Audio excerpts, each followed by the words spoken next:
Right now, at this exact second, you're touching Andromeda.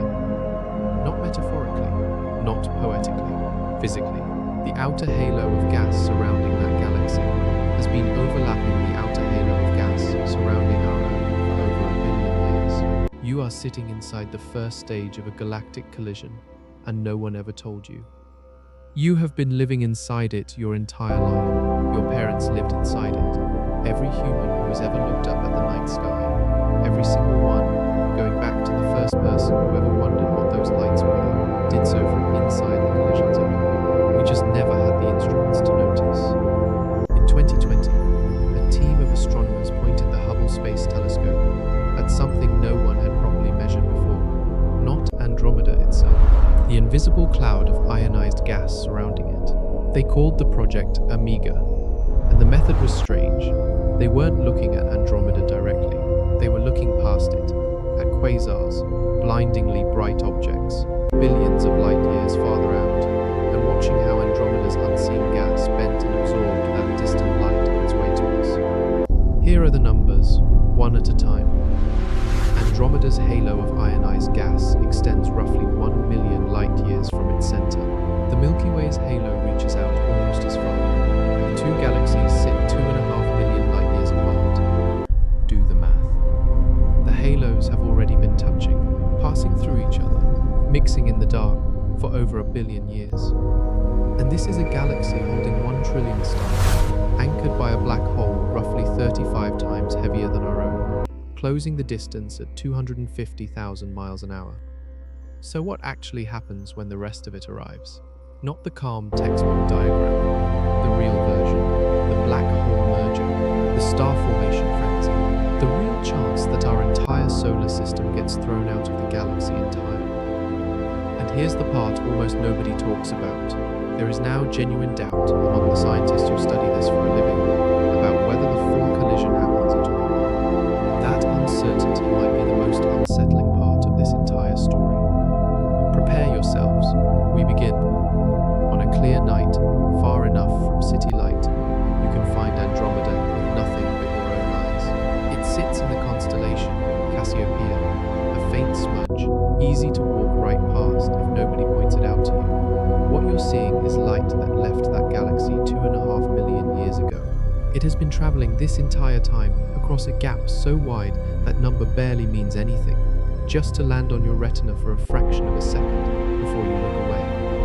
Andromeda and the Milky Way are not alone out there. They belong to something called the Local Group, a cosmic neighborhood of more than 50 galaxies bound together by gravity.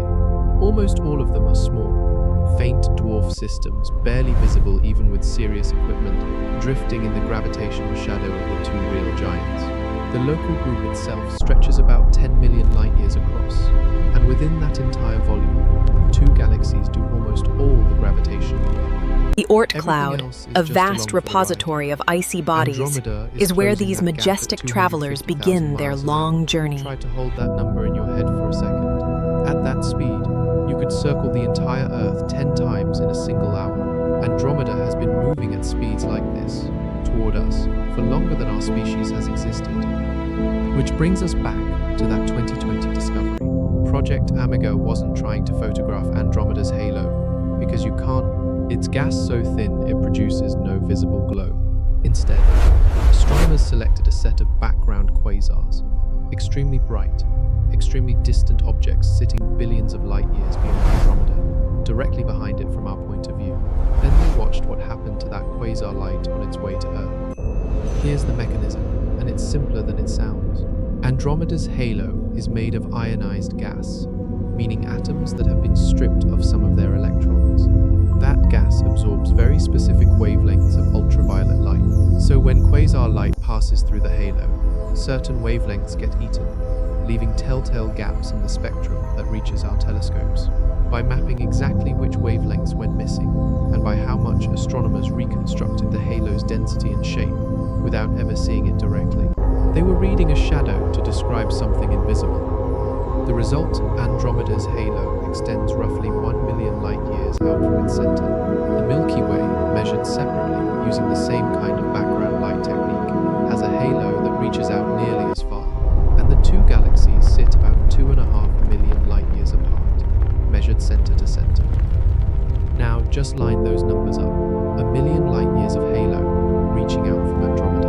1,000,000 light-years of halo reaching out from us. Only 2.5 million light-years of open space separating the two centers. The outer edges of those halos aren't close to touching. They're already touching. They've likely been overlapping, mixing, passing through one another for over 1 billion years. Which means the collision isn't a future event. By definition, it's already underway. It's just too faint, too thin, and too slow for anything alive to notice it happening. And touching here doesn't mean what your instinct wants it to be. This isn't two solid objects making contact. We're talking about a few atoms per cubic meter of superheated gas from each galaxy, quietly drifting into the same volume of space. For comparison, that's roughly 1,000 times thinner than the best vacuum units I've ever managed to create in a lab on Earth. It is, for all practical purposes, nothing. And yet it's real. It's measured. It's confirmed. So if the slow, invisible opening act has already been running for over 1 billion years, the real question is what the fast, visible part looks like when it finally shows up, and whether it's even guaranteed to arrive at all. But here is where it gets uncomfortable. Before any of the numbers we just walked through existed, there wasn't even agreement on what Andromeda was.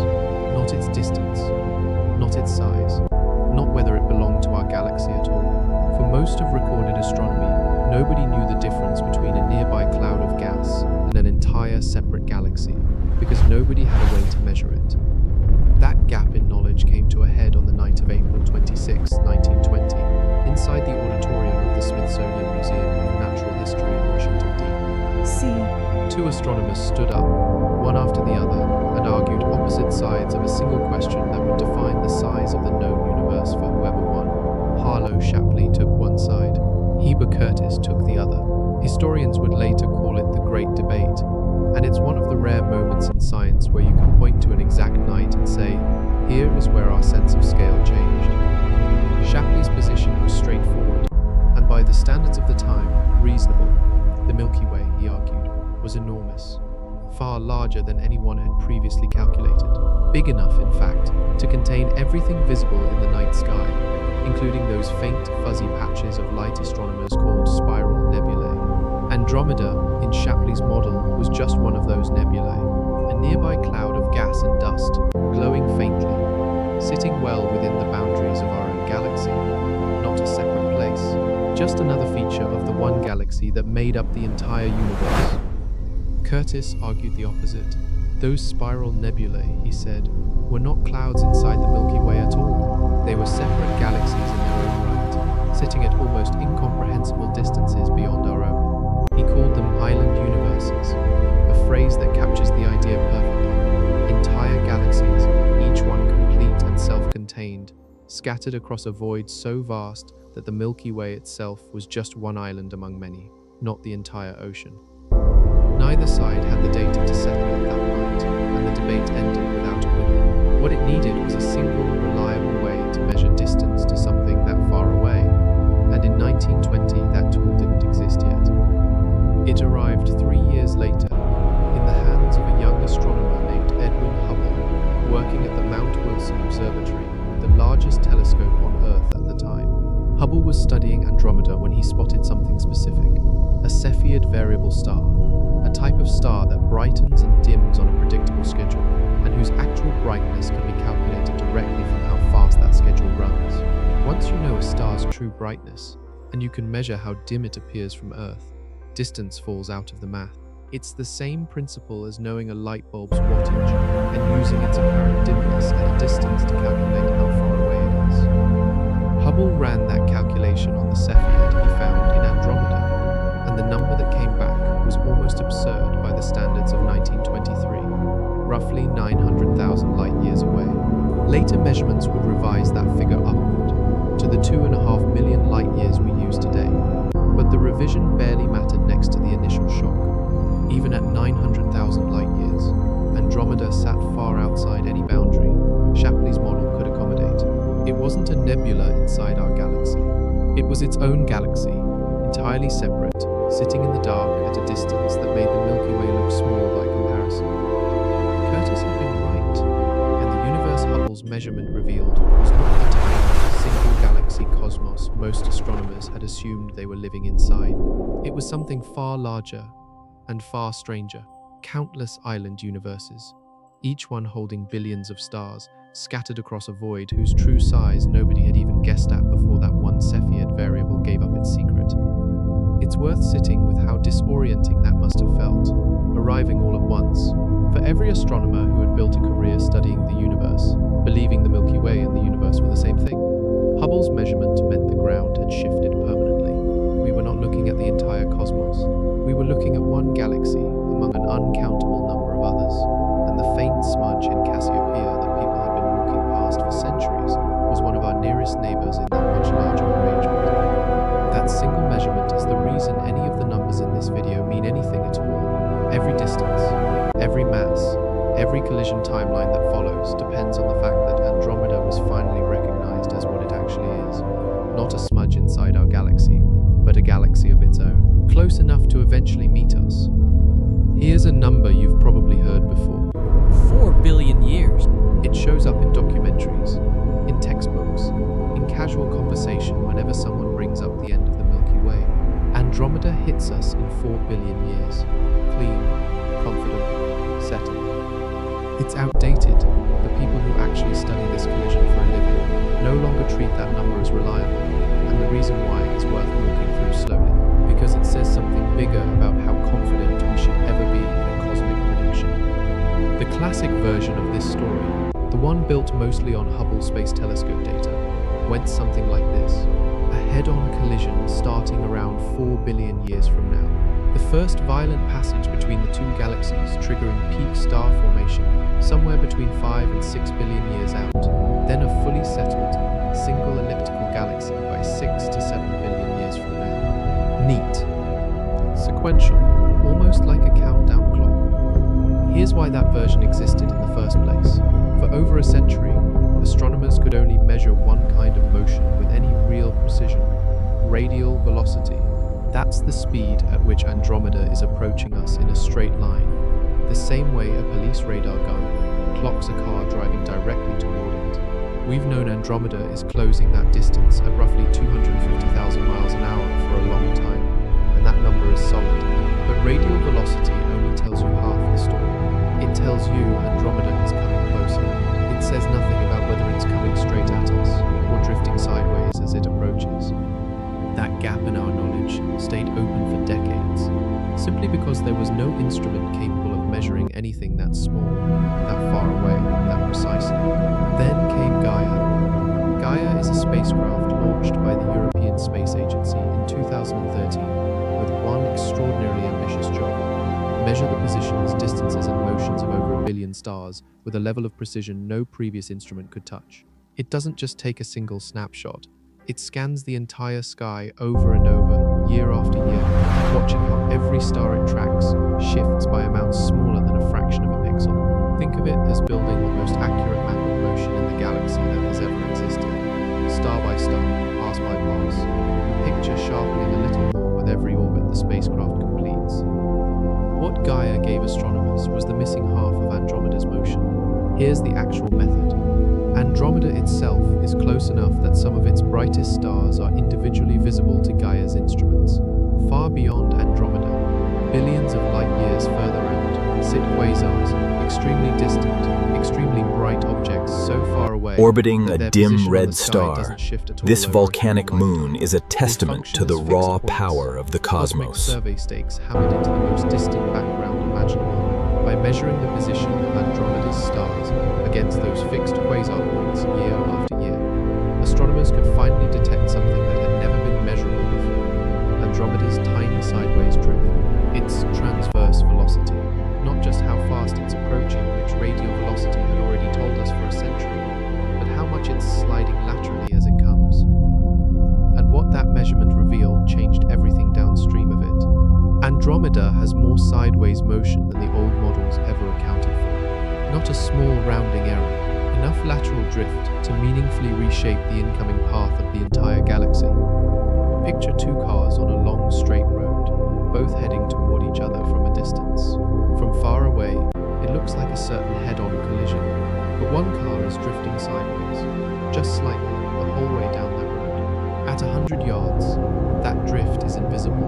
At 10 miles, The gas the giant difference between moves flipping with a bumpers grace and lies missing its each other massive. entirely, passing by on parallel lanes like nothing was ever going to happen. The driver of either car, watching only the distance closing between them, would swear a crash was certain.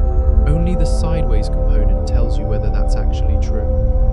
Now stretch that same idea across 2.5 million light years and billions of years of travel time. A sideways drift too small to detect with older instruments compounds over that kind of distance and that kind of time into a difference of hundreds of thousands of light years by the moment these two galaxies would actually arrive at each other. That's not a rounding error. That's the entire difference between a direct hit and a graze along the edge. This is where the story gets its sharpest turn.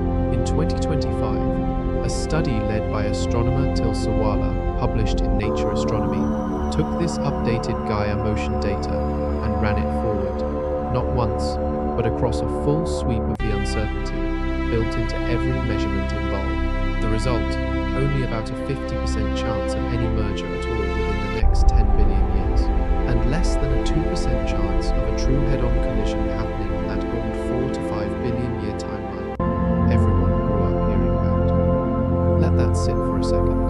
50%, a coin flip, the event that's been described for decades as inevitable, as destiny, as the certain fate of our galaxy, is now sitting at roughly the same odds as guessing heads or tails. And this isn't settled. This is an active, ongoing argument happening right now among the researchers running these simulations. Same underlying Gaia data, same physics, different teams, different assumptions about mass and starting position, and different confidence levels coming out the other end. Nobody is hiding a clean answer behind closed doors. There isn't one yet. So which future are we actually living inside? The merger everyone grew up expecting? The one that ends in fire and gravitational chaos billions of years from now? Or the miss, the version almost nobody has ever heard about where two galaxies that look destined to collide simply slide past each other in the dark, close enough to disturb one another, and then keep drifting, never quite committing to the crash?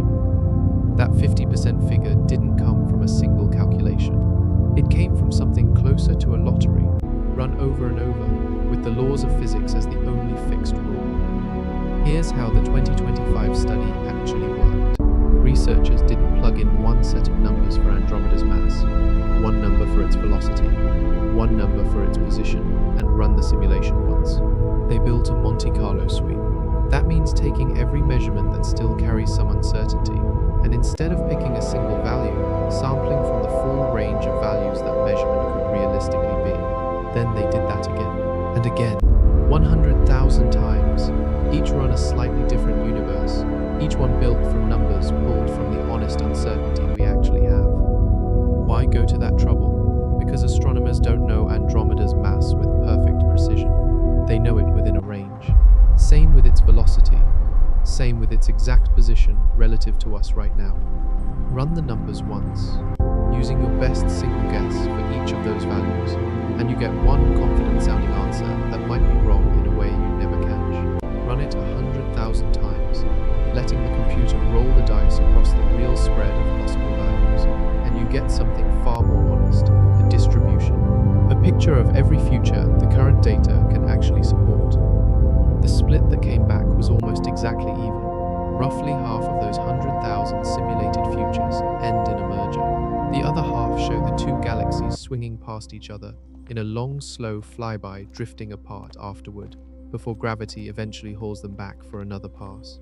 Decades or eons later, still locked in each other's orbit, but never quite committing to the crash. Two objects were largely responsible for splitting that outcome so cleanly down the middle. The first is Triangulum, also known as M33, the third largest galaxy in our local group. For a long time, astronomers assumed Triangulum was a settled satellite of Andromeda, locked into a stable orbit that had been running quietly for billions of years. The newer evidence tells a different story. Triangulum looks like it's on its first inflow, meaning this may be its first close approach to Andromeda ever, not the latest lap in some ancient, well-worn circuit. And a galaxy on its first approach behaves differently than one that's already settled into a predictable rhythm. Its trajectory is still actively being bent and reshaped by the encounter itself. It hasn't found its groove yet, which means its gravity is still capable of tugging Andromeda's own path in directions the older, simpler models, the ones that only accounted for two bodies, the Milky Way and Andromeda, never saw coming. The second wildcard is smaller, but no less important. The Large Magellanic Cloud. It's a modest galaxy compared to the giants, but it sits close enough to the Milky Way that its gravity subtly bends our own galaxy's path through space. Not the destination, just the road we're traveling on to get there. Here's a way to hold both of those effects in your head at once. Picture two boulders rolling toward each other from far apart on a path that looks from a distance like a guaranteed collision. Now imagine each boulder is also brushing up against smaller stones as it rolls forward. Stones too small to even notice from where you're standing. Each one of those tiny brushes nudges the boulder's path by some barely measurable amount. On their own, none of those nudges matter. But by the time the two boulders have covered enough distance, all those accumulated tiny nudges have added up into something real. The difference between a direct hit and a graze along the edge. That's Triangulum and the Large Magellanic Cloud, doing exactly that to Andromeda. The quasar, powered by a supermassive black hole, emits a gentle yet powerful glow. Even in the mist scenario, not merging doesn't mean nothing happens. The two galaxies still swing close enough in that flyby version of the future to distort each other's spiral arms, to trigger pockets of new star formation, to disturb each other gravitationally for billions of years afterward. There's no version of this where the two galaxies pass by like strangers on opposite sidewalks. Every future in that 100,000 run sweep involves some kind of contact. The only question is, how much more? And that's the real weight of this uncertainty. The exact same simulation, using the exact same underlying physics, produces a full merger in one run and a graze in the very next, simply because the starting numbers shifted slightly within the range we've actually measured. Same rules, same universe, different roll of the dice. So here's where this video plants its flag. For everything that follows, we're going to walk through the merger scenario, not because it's certain, but because on its own, it remains the single most likely specific outcome. And because it's the version of this story that ends in something worth understanding all the way through. But carry this with you into every chapter that follows. There's an asterisk sitting underneath all of it, a coin flip, quietly running beneath every black hole merger. Magnetars, incredibly dense neutron stars, possess the most powerful known magnetic fields in the universe. And notice what your brain automatically shows you. Stars smashing into stars. Within these swirling clouds of gas and dust, sparks, something loud and immediate, the cosmic equivalent of two cars meeting head-on at highway speed. That image is almost completely wrong. And once you understand why, the entire idea of a galaxy collision starts to feel less like a crash and more like something far stranger. Here's the actual scale of the number. Shrink every star down to the size of a marble. Now space those marbles out according to their real, honest distances from each other. The average gap between one marble and its nearest neighbor would stretch across an entire country. Not a city block, not a stadium, an entire country, edge to edge, with exactly one marble sitting at each end and nothing but darkness in between. If you were shrunk down to walk that scale yourself, you could set off from one marble and travel for days in a straight line without ever stumbling across the next one. That's what densely packed with stars actually means once you do the arithmetic honestly. Now take that same marble model and apply it to two entire galaxies and let them pass directly through one another. Run the numbers on how often any two marbles out of the hundreds of billions scattered across each galaxy would actually make contact during that pass through. The odds come out close to zero. Not low, close to zero.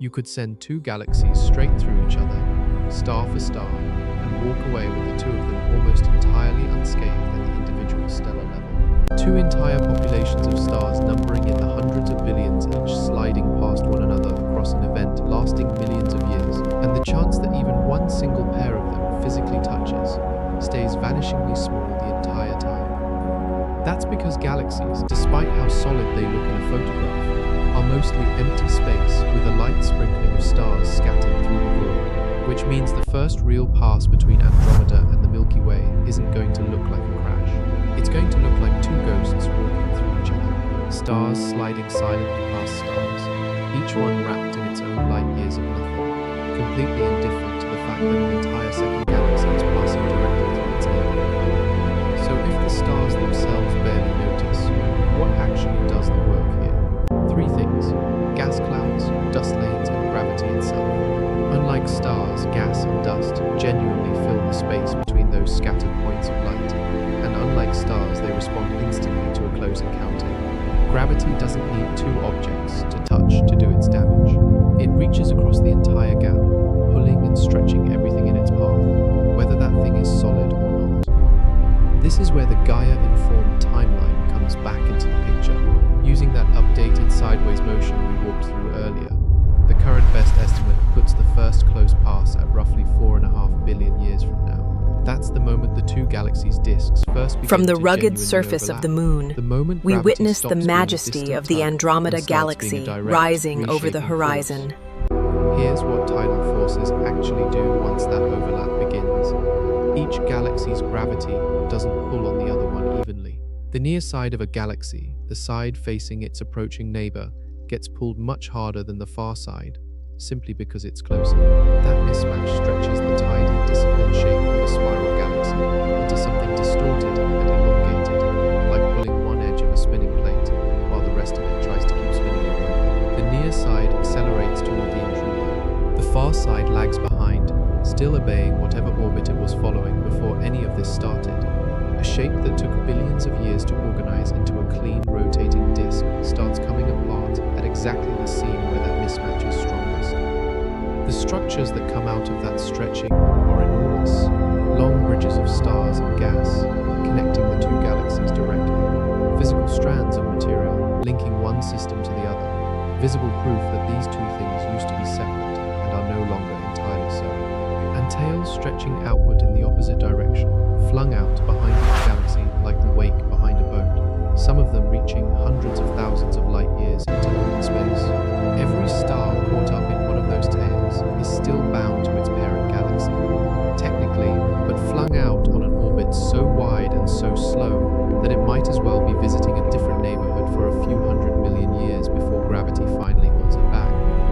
If anyone was still standing on Earth to look up during this stage, and that's a significant if, the sky would already be unrecognizable. Andromeda would no longer be a faint smudge worth searching for on a clear night. It would stretch across tens of degrees of sky, a dominant, sprawling feature of the darkness overhead, with those tidal streams glowing faintly, like arms reaching out from both galaxies toward each other. Where there used to be a single quiet patch of light, easy to miss in Cassiopeia, there would now be a structure so large it competes with familiar constellations for space, its bridges and tails visible as faint, glowing threads stretched across a third of the visible sky. And this isn't a single event that happens and then resolves. Over the following millions of years, the view keeps shifting, restructuring itself again and again before it ever settles into something final. The first pass happens, the two disks interpenetrating for the first time, gas compressing, tidal tails flinging outward, and then, instead of the two galaxies simply merging on contact, the way the word collision implies, they pull apart again. They swing out into a wide looping orbit around each other, the same way a comet swings out from the sun before curving back for another pass. For a stretch of time that could run into the hundreds of millions of years, the two systems actually separate, receding from each other, Andromeda shrinking back down in Earth's sky, the tidal tails slowly fading as the gravity holding them together slackens. It doesn't last. Momentum and gravity haul the two galaxies back around for a second pass, closer this time than the first, because each loop bleeds off a little more orbital energy than the one before it. The second pass is more violent than the first, stripping away more structure, flinging more material into tails that are now longer. Here we see the graceful death of a star. Then a third pass, closer still, and by now whatever remained of each galaxy's original disk shape is barely recognizable. The loops keep shrinking, the passes keep tightening, until there's no separation left to swing back out into. The orbits finally decay all the way down, and two systems that spent the previous several passes as distinct, if badly damaged, galaxies finally stop being two things at all. Through all of that violence, star after star drifts past star after star in complete silence, untouched, exactly as the marble math predicted. The stars survive. What doesn't survive is the shape. Every one of those multiple passes reshuffles a little more of the orderly structure that took billions of years to build in the first place. And there's no guarantee that any single recognizable feature, any spiral arm, any tiny disk, makes it through the whole sequence intact. But something else living inside each of these galaxies, something far smaller than a star and far heavier for its size, is not going to get off nearly so easy. Set the galaxy aside for a moment. Forget the black holes in the center. Forget the star formation. Forget the whole sweeping mass of a trillion suns rearranging themselves. Zoom all the way in, past every wide-angle number we've covered so far, down to one single question. What happens to our star? The one thing every human who has ever lived, every civilization, every heartbeat of history, has depended on without exception. The numbers here trace back to a body of work that started with a pair of researchers named This Cox and stunning Lowe, visualization reveals the heart of a distant galaxy cluster, a cosmic island. Power was still a serious constraint on how many stars a simulation could actually track. Their original models used simplified standards for the Milky Way Andromeda, close enough in mass and structure to get the broad strokes right, but not detailed enough to follow individual stars all the way through. Later studies picked up where that left off, running full N-body simulations, meaning every star, or at least large representative populations of them, gets tracked individually as the two galaxies pass through and around each other. Those follow-up studies plugged in better mass estimates, better velocity data pulled from the same kind of measurements we already walked through with Gaia, and better starting positions for both galaxies. And what came out of that modeling wasn't a single predicted fate for the Sun. It was three, each one carrying a real, calculated probability. The kind of number you get from running the physics forward again and again, thousands of times over, and watching where the outcomes cluster. Here's the first outcome, and it's the one the simulations favor most heavily. Roughly a 50% chance the Sun gets flung outward, ending up at nearly 3 times its current distance from the galactic center. Right now, the Sun sits about 26,000 light-years out from the middle of the Milky Way.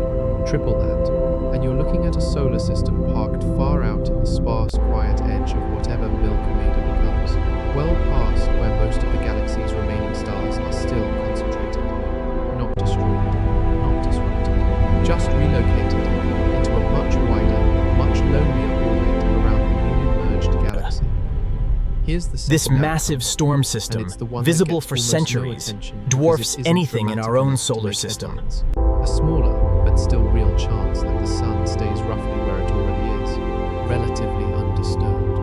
Riding out the These are the pillars of creation, vast clouds of gas and dust sculpted by the intense radiation of nearby stars. No ejection. Just a star that happened to catch a series of close passes that mostly cancelled each other out.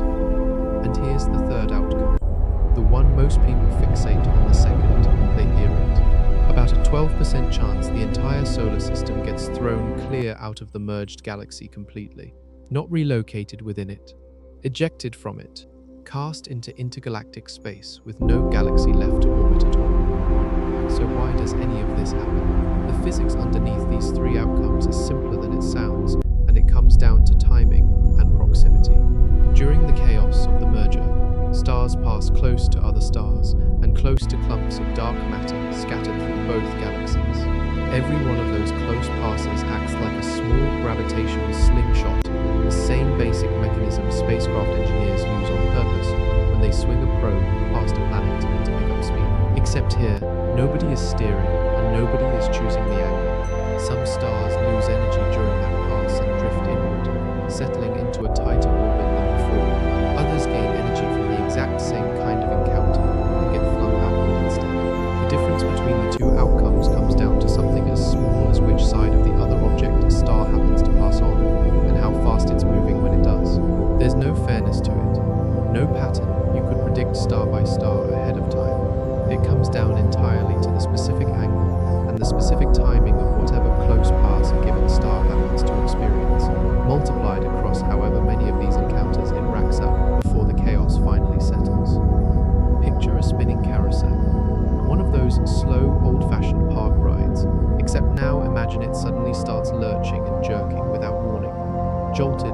unseen force underneath the platform. Most of the riders stay in their seats, but they get thrown to new positions, some sliding closer to the center, some sliding farther toward the edge, still holding on, still part of the ride, just no longer sitting where they started. A few catch a particularly rough jolt at exactly the wrong moment, in exactly the wrong direction, and end up flung outward hard enough to clear the railing entirely off the ride and into open space, gone before the carousel even finishes its next turn. That's essentially what's happening to every star in both galaxies during the merger. The Sun is just one rider on that carousel, and which jolt it happens to catch, whether it's a gentle nudge toward the edge, a rearrangement that leaves it roughly in place, or the one bad jolt that clears the railing, determines which of those three outcomes becomes its story. Now, here's where it's worth Emerging stopping from to the correct shadow, picture. Your this imagination Kuiper Belt probably object built the reveals moment its you heard icy ejected surface. into intergalactic space. Nothing about any of these three outcomes is a planetary disaster. The planets stay locked to the Sun the entire time. Mercury still orbits Mercury's orbit. Earth still orbits Earth's orbit, assuming Earth is even still around by the time any of this plays out. Jupiter still holds its moons. Neptune still traces the same wide, slow circuit it's traced for billions of years. This isn't a scenario where Jupiter gets torn loose, or Mars goes tumbling off into the dark on its own. The entire solar system, Sun, planets, moons, asteroid belt and all, moves as one intact, unbroken unit, no matter which of the three fates it ends up drawing. And there's a clean physical reason why that holds true. The gravitational forces doing all this rearranging during a galaxy merger operate on scales of thousands of light years, tugging entire star systems around, relative to the galaxy's center. A solar system's internal structure, meanwhile, spans a few light hours from end to end. Run the comparison, and the gap is staggering. The forces reshaping the galaxy operate across a distance roughly 10 million times larger than the distance separating the Sun from its outermost planets. The disruption happening at the galactic scale is simply too large, too diffuse, too spread out to reach down and touch anything happening between the Sun and its planets. It's the difference between an earthquake reshaping a coastline and that same earthquake somehow rearranging the furniture inside a single house standing on that coastline. The scales don't talk to each other. It's worth being honest about where these percentages actually come from too, in keeping with how this show handles every number it hands you. 50%, 12%. These figures come out of specific simulations built on assumed masses, assumed velocities, assumed starting positions for both galaxies. They are not universal law carved permanently into the structure of the universe. Different assumptions shift these numbers somewhat from one study to the next. The same way the merger probability itself shifted once Gaia's sideways motion data got folded in. But here's what's held steady across nearly every version of this modeling. The three broad outcomes themselves: relocation to a wider orbit, staying roughly in place, or full ejection. That structure keeps showing up no matter who runs the numbers, even as the exact percentages attached to each one shift slightly from paper to paper. Which leaves one thread hanging, and it's the darkest of the three. If we draw that 12% outcome, if the Sun and everything orbiting it gets thrown completely free of the merged galaxy, what does the sky even look like from a solar system with no galaxy left to call home? Let's follow that 12% all the way through, because this show doesn't drop a thread once it's pulled it loose. Ejection doesn't happen through some dramatic single blast. It happens through the same gravitational slingshot mechanism we just walked through with the carousel. Except this time, the jolt lands at exactly the wrong angle, at exactly the wrong moment. A close pass near another star, or near a dense clump of dark matter tangled up in the chaos of the merger, hands the Sun enough extra velocity to cross a threshold it's never come close to in its entire history: galactic escape velocity. Past that line, the galaxy's gravity simply isn't strong enough to pull the Sun back. The solar system keeps its planets, keeps its structure, keeps everything intact, and just keeps going. Picture standing on a world that once had a bright, dense band of light stretched across its night sky, every single night, for the entire length of its history. That band was the galaxy. Now picture watching it start to shrink. Not suddenly, not like a light switching off. Gradually, the way a coastline disappears behind you on a long boat ride. So slow you'd have to check back deliberately to notice any difference at all. Within about 10 million years, that once bright band has thinned down into a smudge, still visible if you know where to look, but no longer the dominant feature of the sky. Within 100 million years, that smudge has faded further, still indistinguishable from the countless other faint galactic smears scattered across the darkness. No brighter, no more special. Just one more distant light among thousands of others just as far away. Here's the part worth saying clearly, because ejection sounds like the kind of thing that should come with sirens attached. It does. Nothing about this scenario threatens the sun directly. Nothing about it threatens the planets.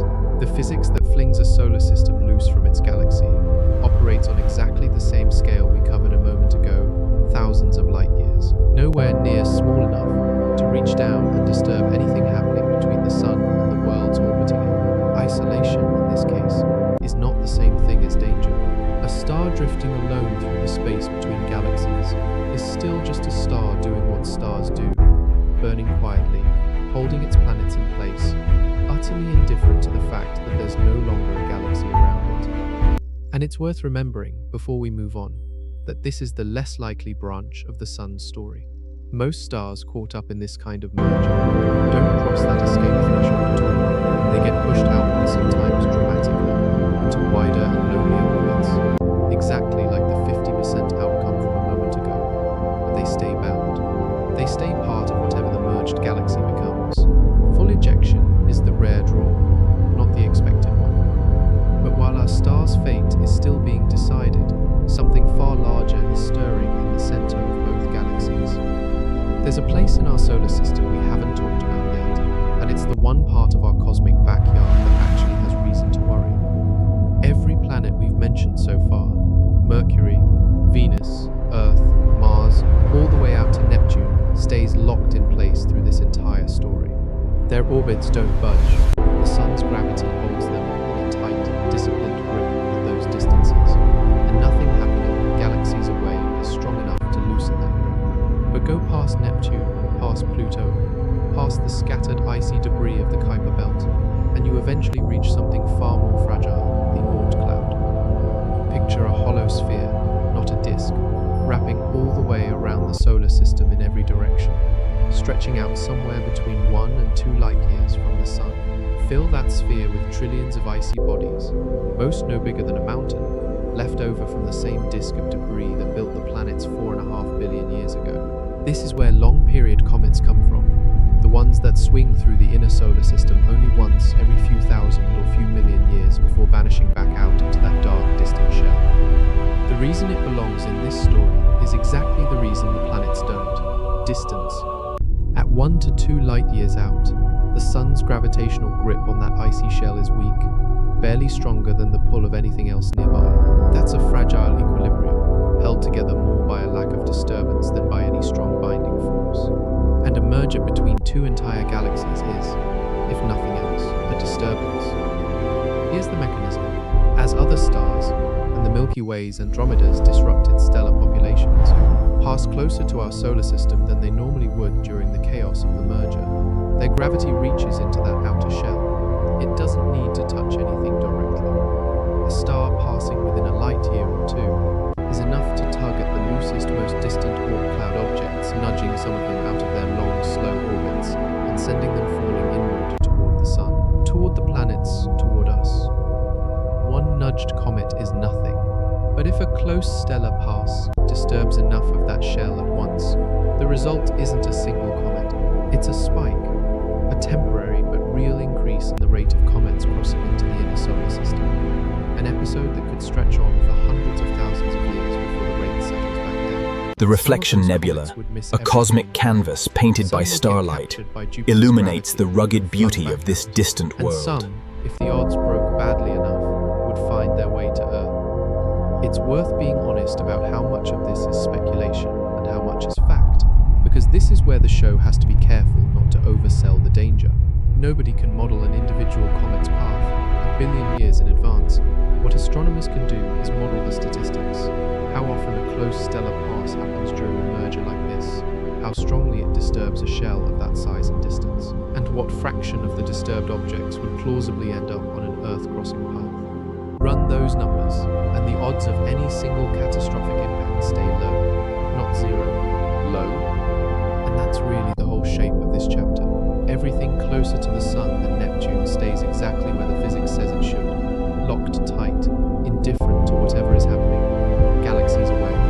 But the outermost sentinels of our solar system, the most distant outposts of the Sun's influence, sitting a light year or more out into the dark, would be the first to feel the chaos of the approaching galaxy. And whatever they feel out there wouldn't stay out there. It would ripple inward, slowly, over hundreds of thousands of years, until it finally reached the world orbiting quietly at the center of it all. Every galaxy of any real size seems to carry one of these at its center, and Andromeda is no exception. Sitting at its core, wrapped in the light of billions of stars orbiting far above it, is a black hole weighing somewhere between 100 million and 140 million times the mass of our own Sun.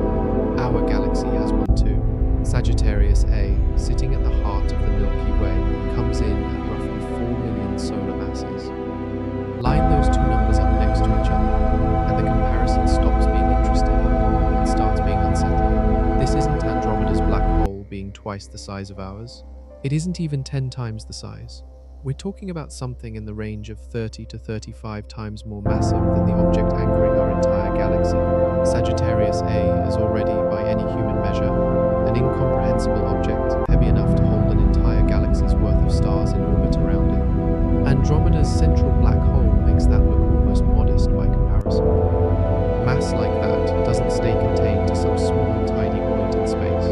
It reshapes the region around it. Every black hole has what's called an event horizon, the boundary past which nothing, not light, not matter, not information of any kind, can ever escape again. And that boundary scales directly with mass. The bigger the black hole, the wider that sphere of no return gets. For an object 35 times heavier than Sagittarius A, the math translates into something almost absurd to picture.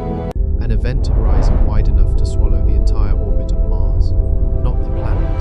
The orbit, the full path Mars traces around the Sun, dropped whole into the region from which nothing returns. And here's the strange part that should feel like a contradiction but isn't. Right now, at this exact moment, both of these black holes are quiet. Not dead, not switched off, just starved. A black hole only blazes into visibility when it's actively feeding, when gas and stray matter are spiraling into it fast enough to heat up and scream out light across the spectrum, becoming what astronomers call a quasar. Sagittarius A isn't doing that. Andromeda's black hole, despite being 35 times heavier, isn't doing that either.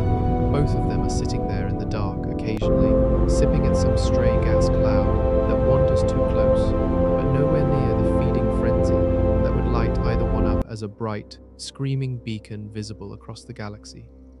It's tempting to read that quiet as permanent.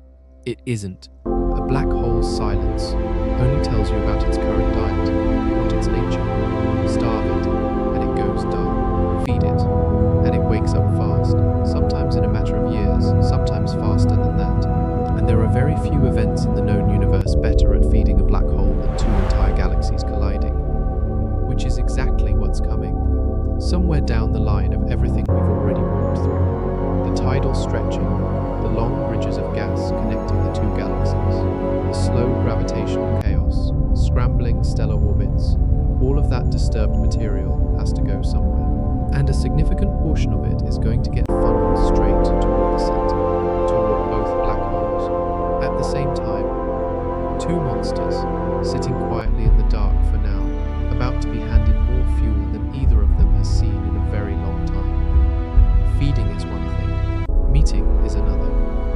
Once the two galaxies have finally coalesced into a single system, their black holes don't come crashing together the way you'd expect from everything that came before.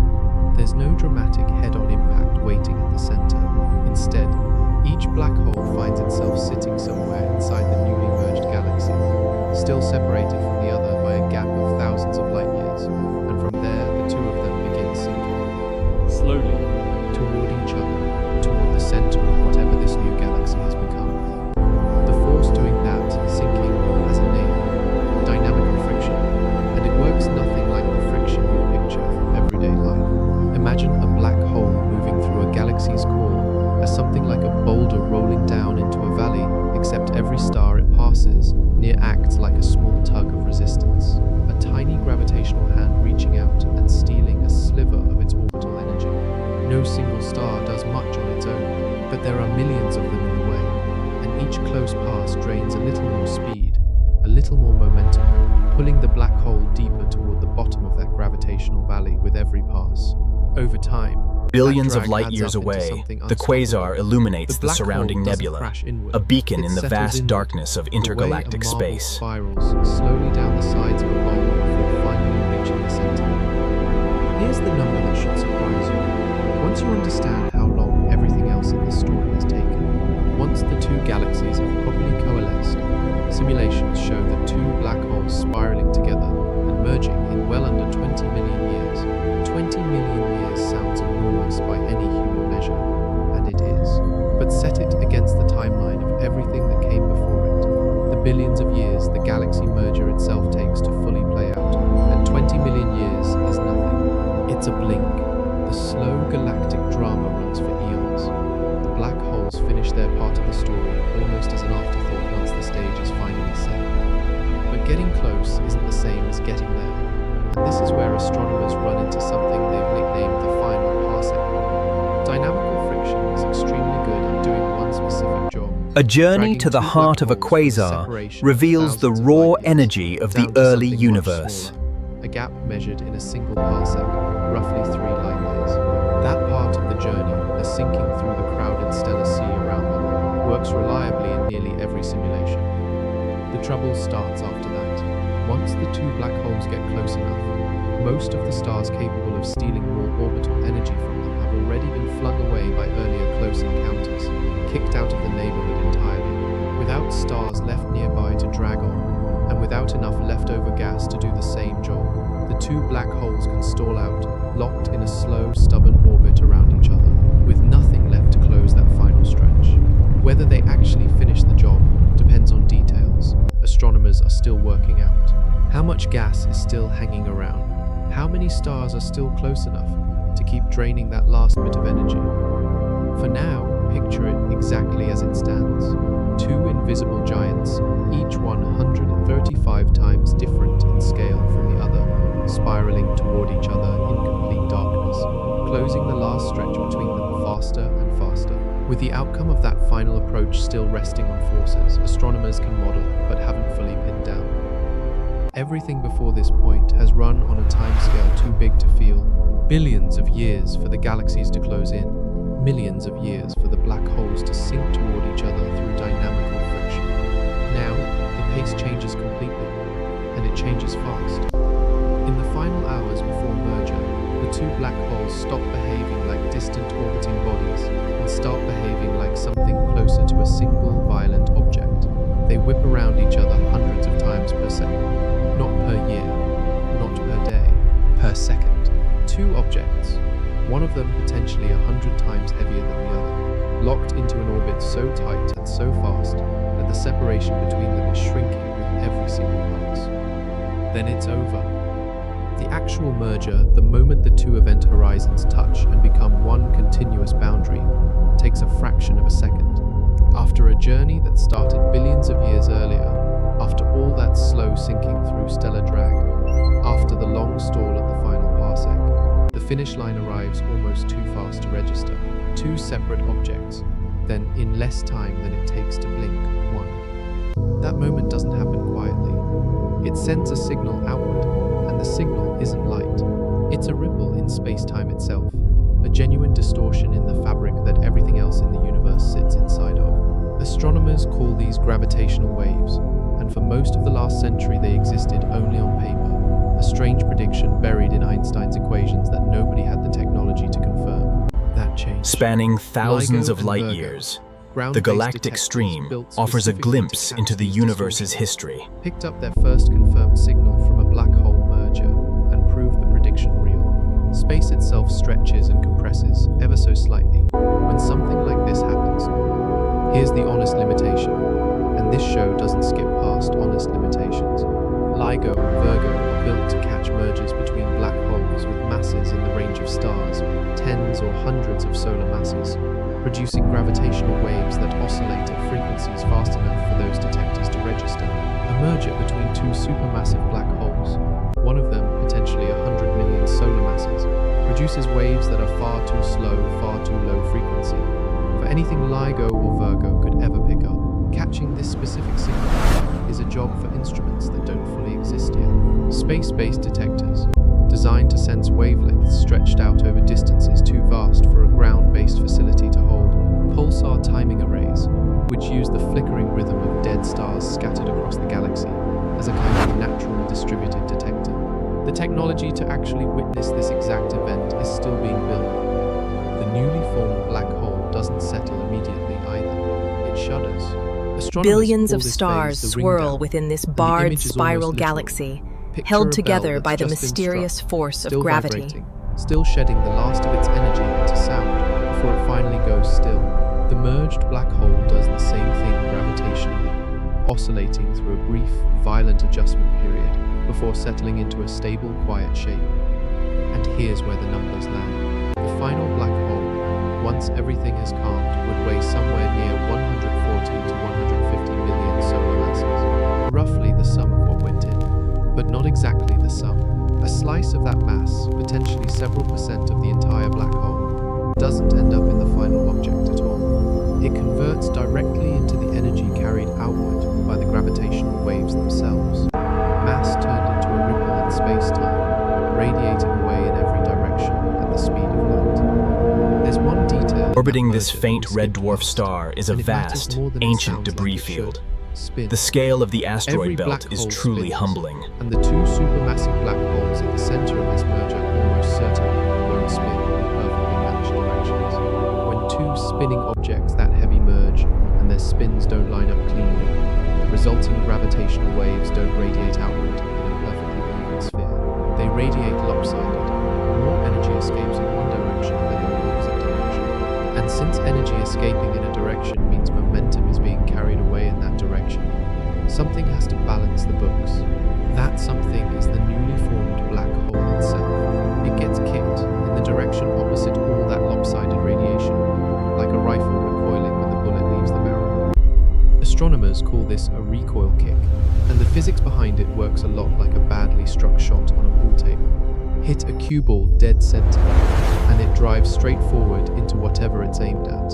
Hit that same ball slightly off center, and the whole result changes. Instead of continuing straight, it goes careening sideways, carrying the impact of the strike in a direction nobody intended. A merger between two mismatched, misaligned black holes works the same way. The strike, in this case, is the merger itself, and the resulting object doesn't necessarily stay where the merger happened. The speeds involved aren't small, depending on how badly mismatched those spins turn out to be. A recoil kick can send the newly formed black hole away from the galaxy's center at potentially hundreds, even thousands of miles per second. And a galaxy's core, even one holding 140 million solar masses of gravitational grip, doesn't have infinite reach. Push hard enough, and that kick is enough to throw the black hole clear out of the core entirely. Sit with what that actually means. A galaxy, freshly formed from two enormous spirals, its entire structure built around a central gravitational anchor, could suddenly find itself with no anchor at all. Not permanently gone, just gone for a while. The kicked black hole doesn't escape the galaxy's gravity completely. It just gets flung out onto a wide looping path, and it will eventually fall back toward the center, pulled home the same way. Everything else eventually gets pulled home. But eventually here means millions of years. Millions of years where the newly merged galaxy exists with an empty socket where its heart used to sit. The immense Jupiter-like storm swirls with mesmerizing velocity, a true giant of the cosmos. About where this sits scientifically, because this isn't confirmed history the way the halo overlap from earlier chapters is.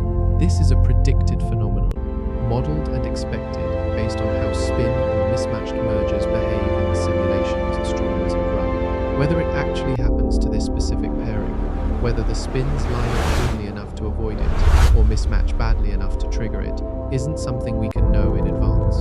It's a real possibility sitting inside the physics, not a guaranteed chapter in Andromeda's future.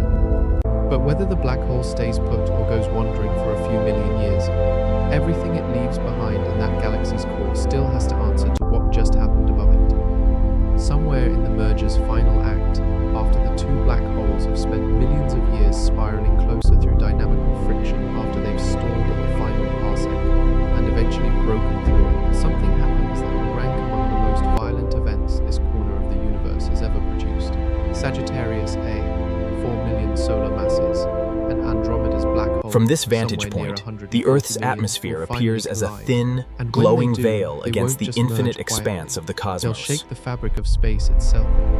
Every merger like this releases gravitational waves, ripples in space-time that carry energy outward at the speed of light. We've detected these before. LIGO and Virgo, the ground-based detectors built to catch exactly this kind of signal, picked up their first confirmed black hole merger back in 2015, and they've caught dozens since.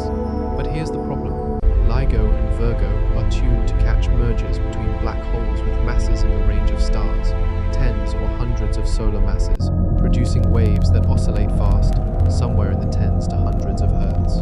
A supermassive merger like this one is a completely different animal. The waves it produces sit in the nanohertz to millihertz range, so slow and so stretched out that no ground-based instrument built so far could ever register them. It's the difference between a dog whistle and a fulcrum. Same physics, entirely different register.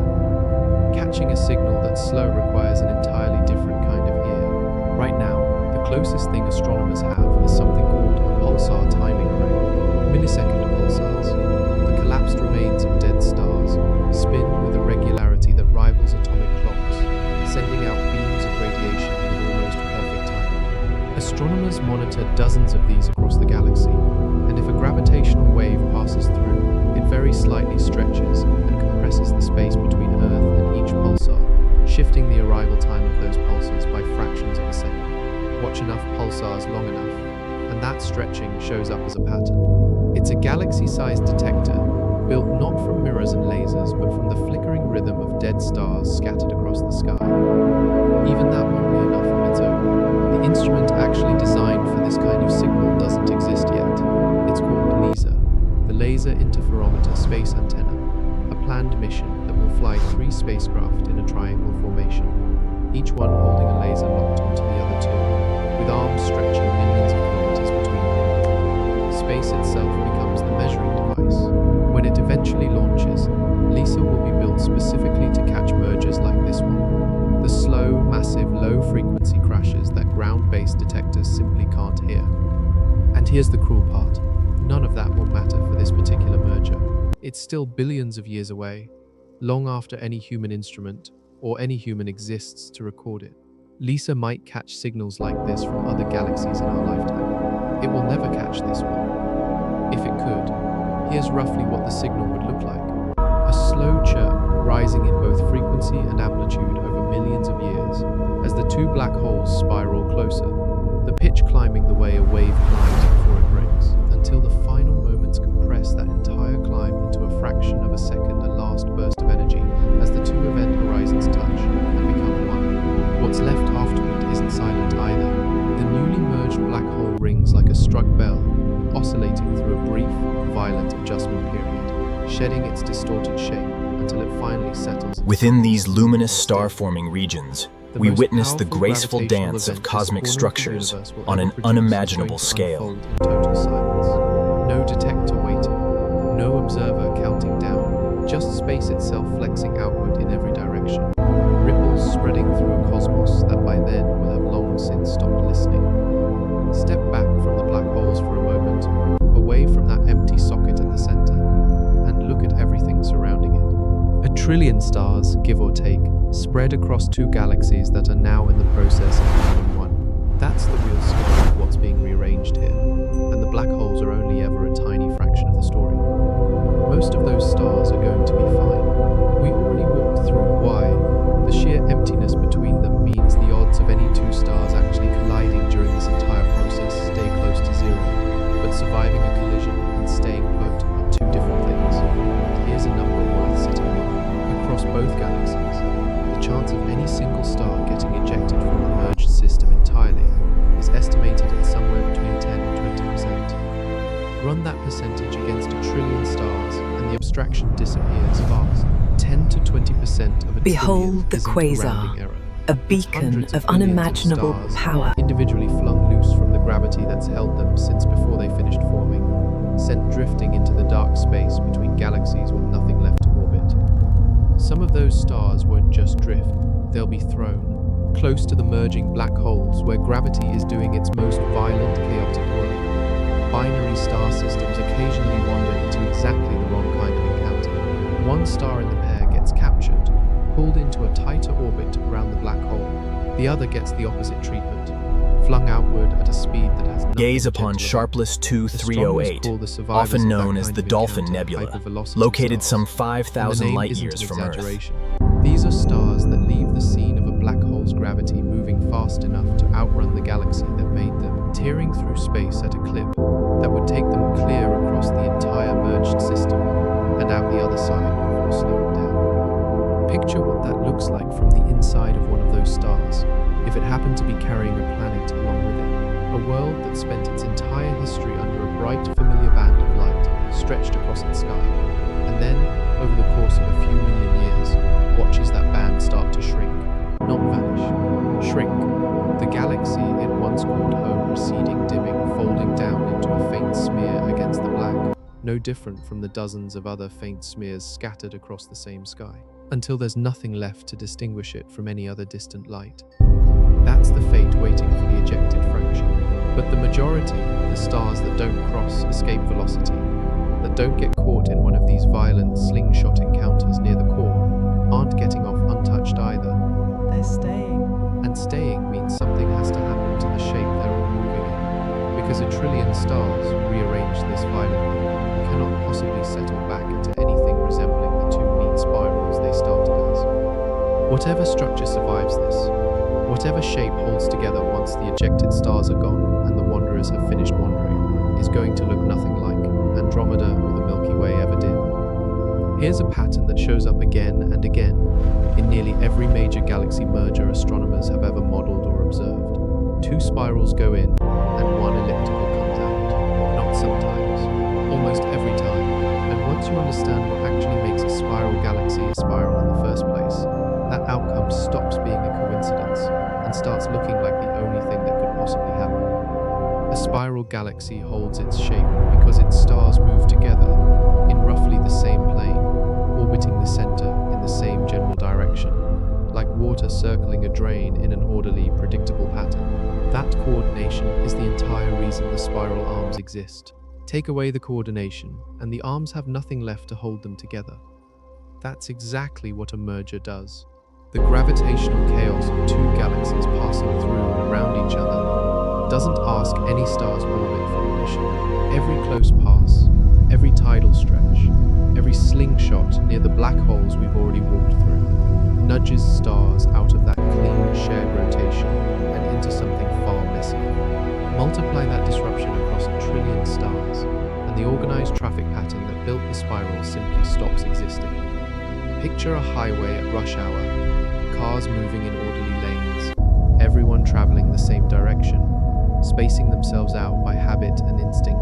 Now, imagine that highway suddenly funnels into a single chaotic parking lot, all at once, with no signs and no lanes left standing. Cars end up facing every direction, some nose to tail, some sideways, some stop dead in the middle of what used to be a lane. Nobody's moving in formation anymore. That's what happens to a trillion stellar orbits once the two galaxies finish tearing through each other. The lanes disappear. What's left is motion without agreement. The shape that settles out of that disagreement doesn't look anything like where it started. No spiral arms. As we gaze because upon the there's no gas shared giant, rotation left to its trace swirling it. storms No remind disk, us of the no sheer flattened power of the structure, cosmos. no organized pinwheel visible from any angle. What's left is smooth and rounded, something closer to a football than a plate, a cloud of stars held together by gravity alone, each one riding its own tangled, crossing orbit through the middle of everyone else's. Astronomers call this shape an elliptical galaxy, and it's the fate waiting at the end of nearly every major spiral-on-spiral collision the universe has ever run. This particular one already has an informal name, half practical and half inevitable once you say it out loud. Milkomeda. Milky Way Andromeda, fused into a single word for a single future galaxy. But don't picture that name as a settled fact yet.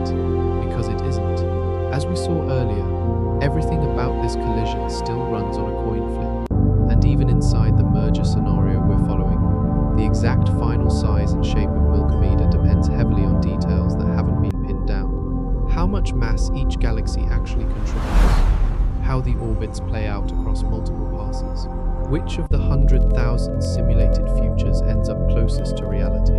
The broad shape, an elliptical with no spiral structure left, holds steady across the modeling. The specifics underneath it don't. But before the galaxy dies quietly, it will burn brighter than it has in billions of years. That last line was a promise, and it's time to explain what it's actually promising. Every documentary that's ever touched this topic eventually gets here. The moment two galaxies collide, and somewhere in the wreckage, an entire generation of new stars supposedly ignites at once.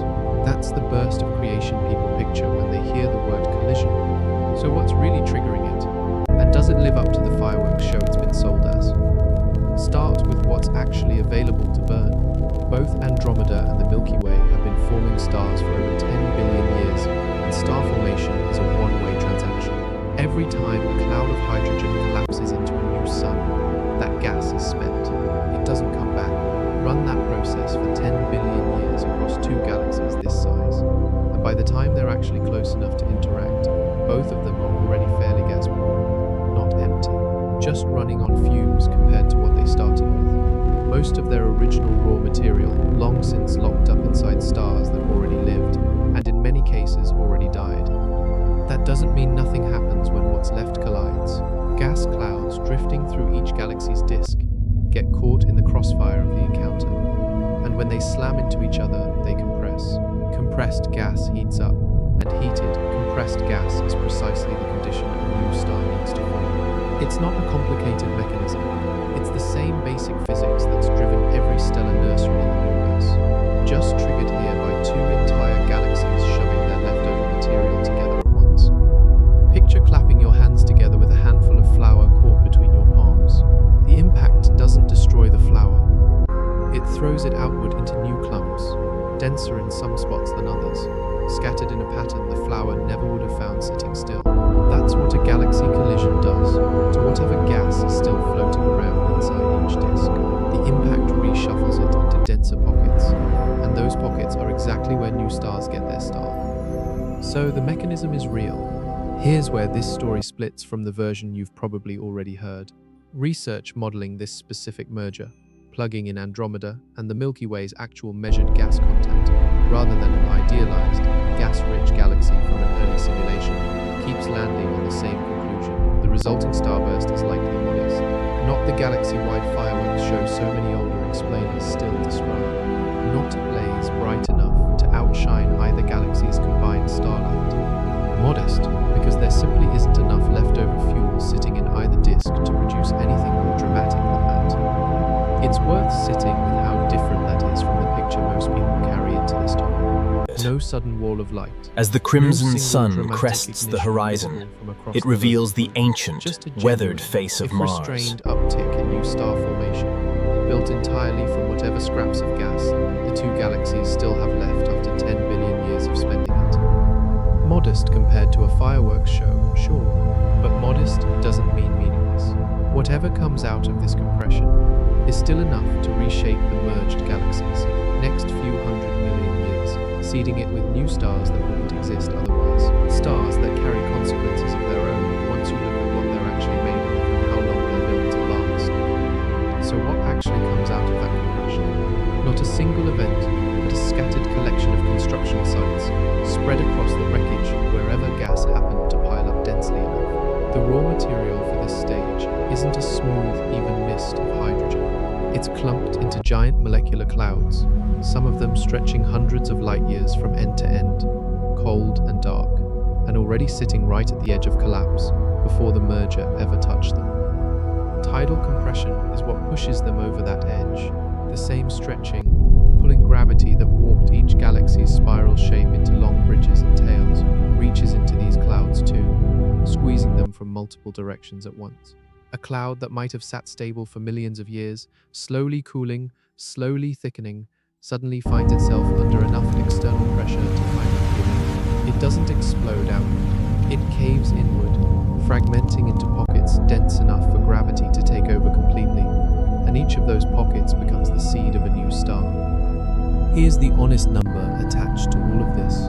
Peak star formation during coalescence, the busiest stretch of this entire process, likely reaches only modestly above what the Milky Way is already producing today.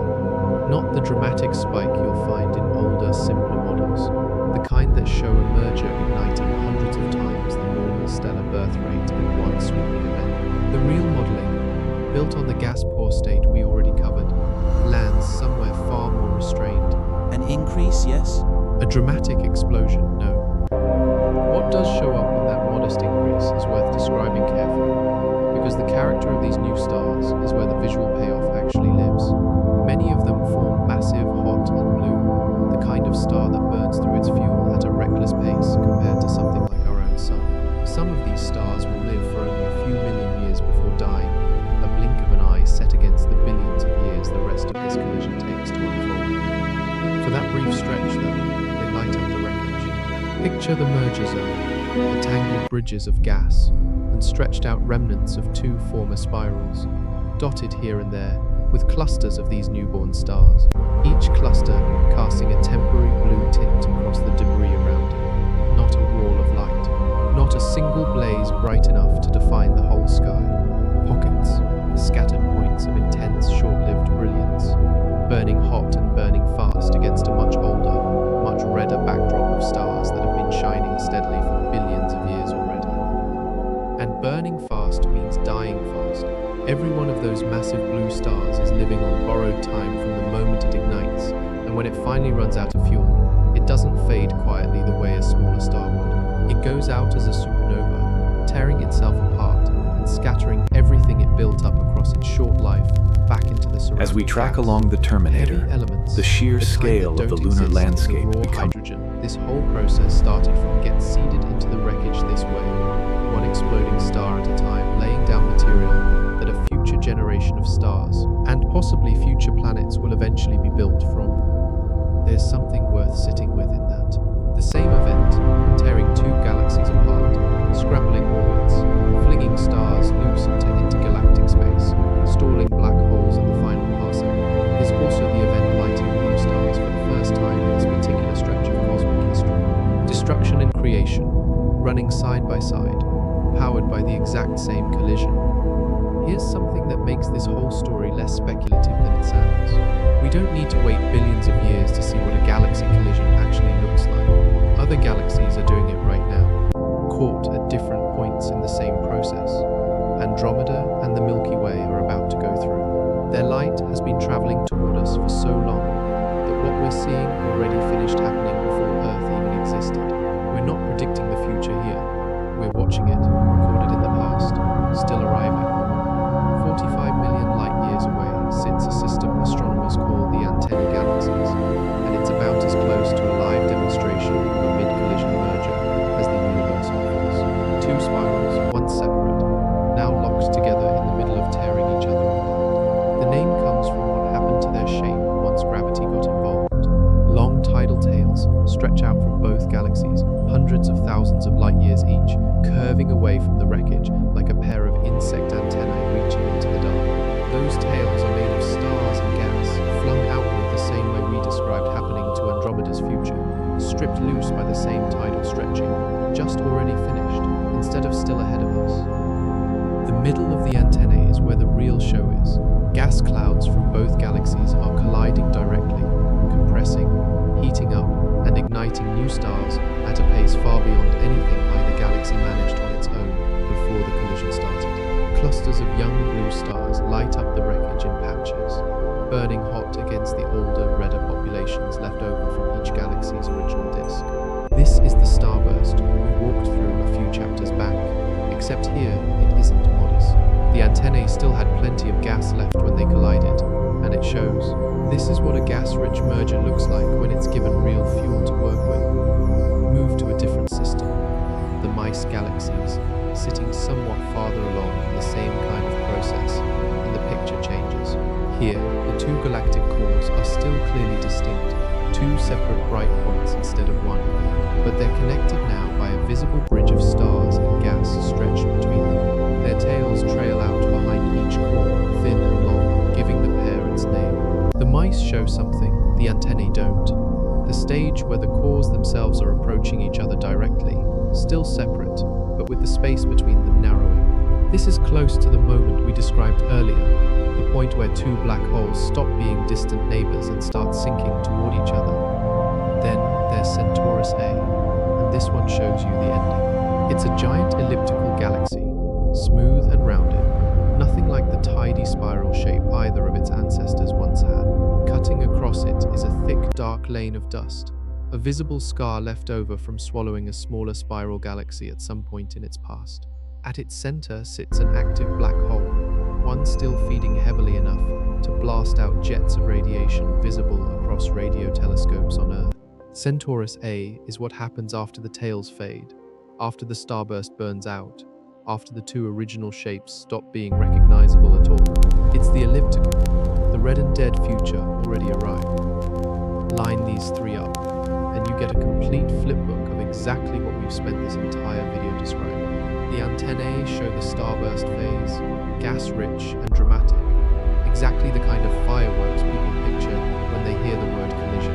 The mice show the moment the cores close in on each other, two nuclei still visible, still separate, still approaching. Centaurus A shows the finished product, an elliptical galaxy carrying the scars of a merger long since completed, its black hole still active from whatever feeding frenzy the collision kicked off. Here's the difference that matters most for our own story.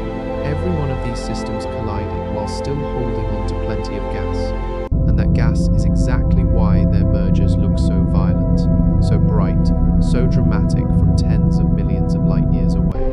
Andromeda and the Milky Way won't have that luxury. Both galaxies will be running low on fuel by the time they actually meet, which means whatever we've just described in the antennae, a blazing starburst, a wall of neutron stars, is not the version waiting for us. Ours will be quieter, emptier, a subdued version of the exact same physics. None of that makes it less real. We are looking at our own future, playing out right now across the universe, in systems whose light left them before Earth ever existed. Somewhere out As we there, approach the event other horizon, collisions are the running sheer through the scale same of this stages cosmic ours will phenomenon eventually becomes take, breathtaking. and we get to watch The pull of ending gravity before is we ever reach absolute. the beginning. New stars aren't the only thing that gas is feeding.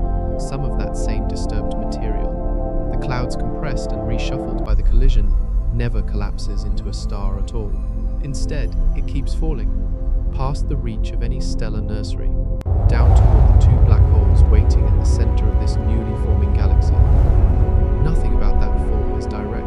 Gas doesn't drop straight into a black hole the way a stone drops into a well. It has to lose momentum first, shed the orbital energy, keeping it in a wide, stable path, and a merger is exceptionally good at forcing exactly that kind of loss. Gravitational torques, the twisting pull each galaxy exerts on the other's material as they pass through and around one another, strip angular momentum away from gas clouds that would otherwise keep circling harmlessly at a safe distance.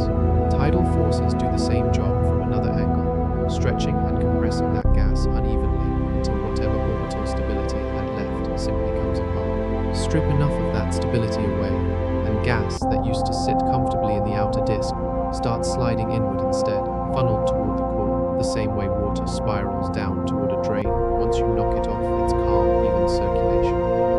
That funneling is very likely the trigger for something we've only gestured at until now. Feed a black hole enough material fast enough, and it stops being the quiet, starved object we described earlier.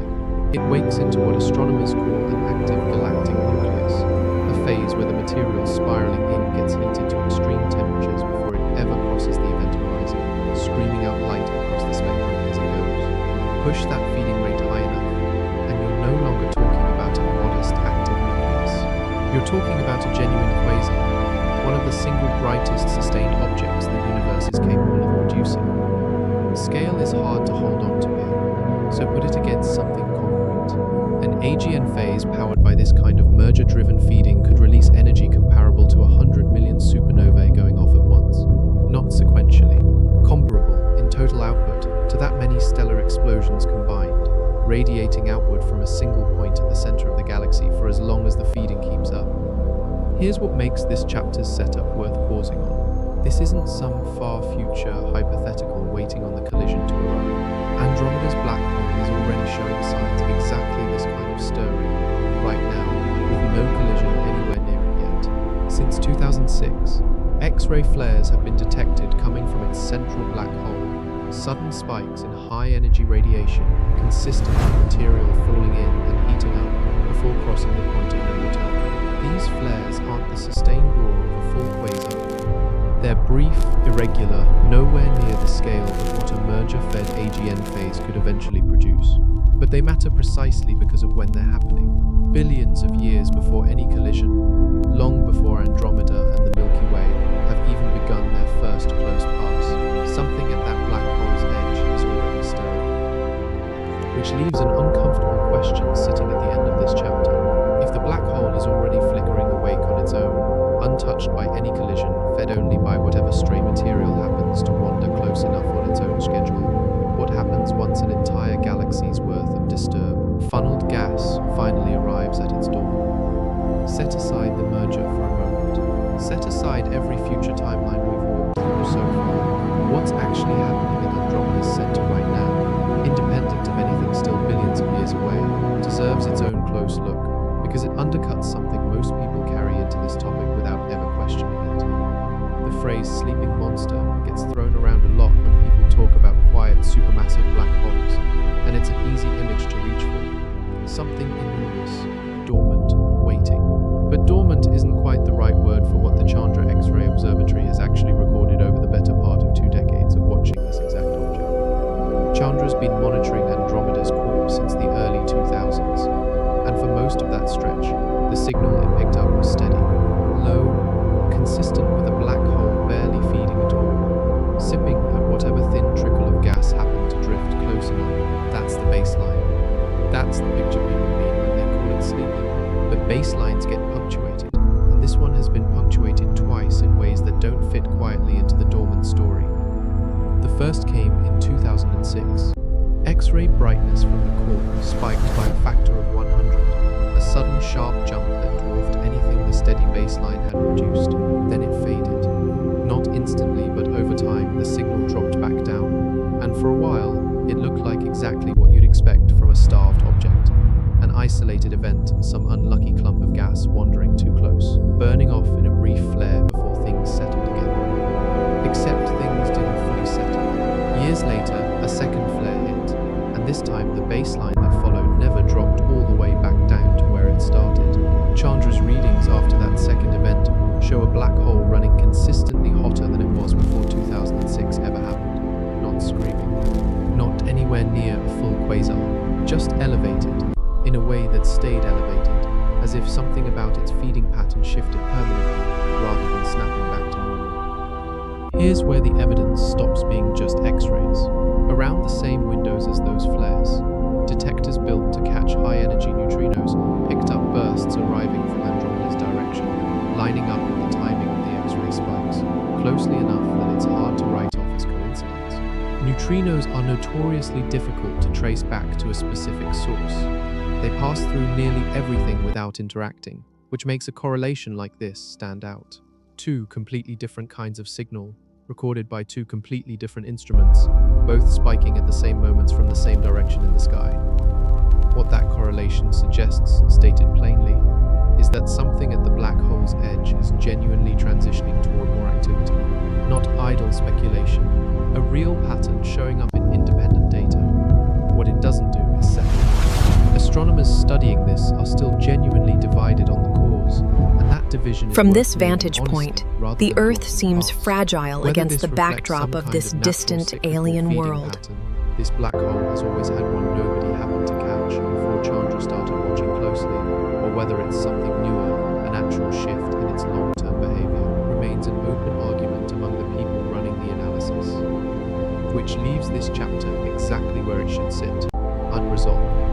Is Andromeda's black hole simply cycling through a pattern it's always followed, one we're only now equipped to notice? Or are these flares the earliest, faintest stirrings of the exact kind of feeding event a future collision would eventually trigger on a scale thousands of times larger? That's the state of things today. Still just flickers. Still just an open argument about causes. Fully fed is a different animal entirely, and it's worth understanding what that actually looks like before we come back to where our own solar system fits into it.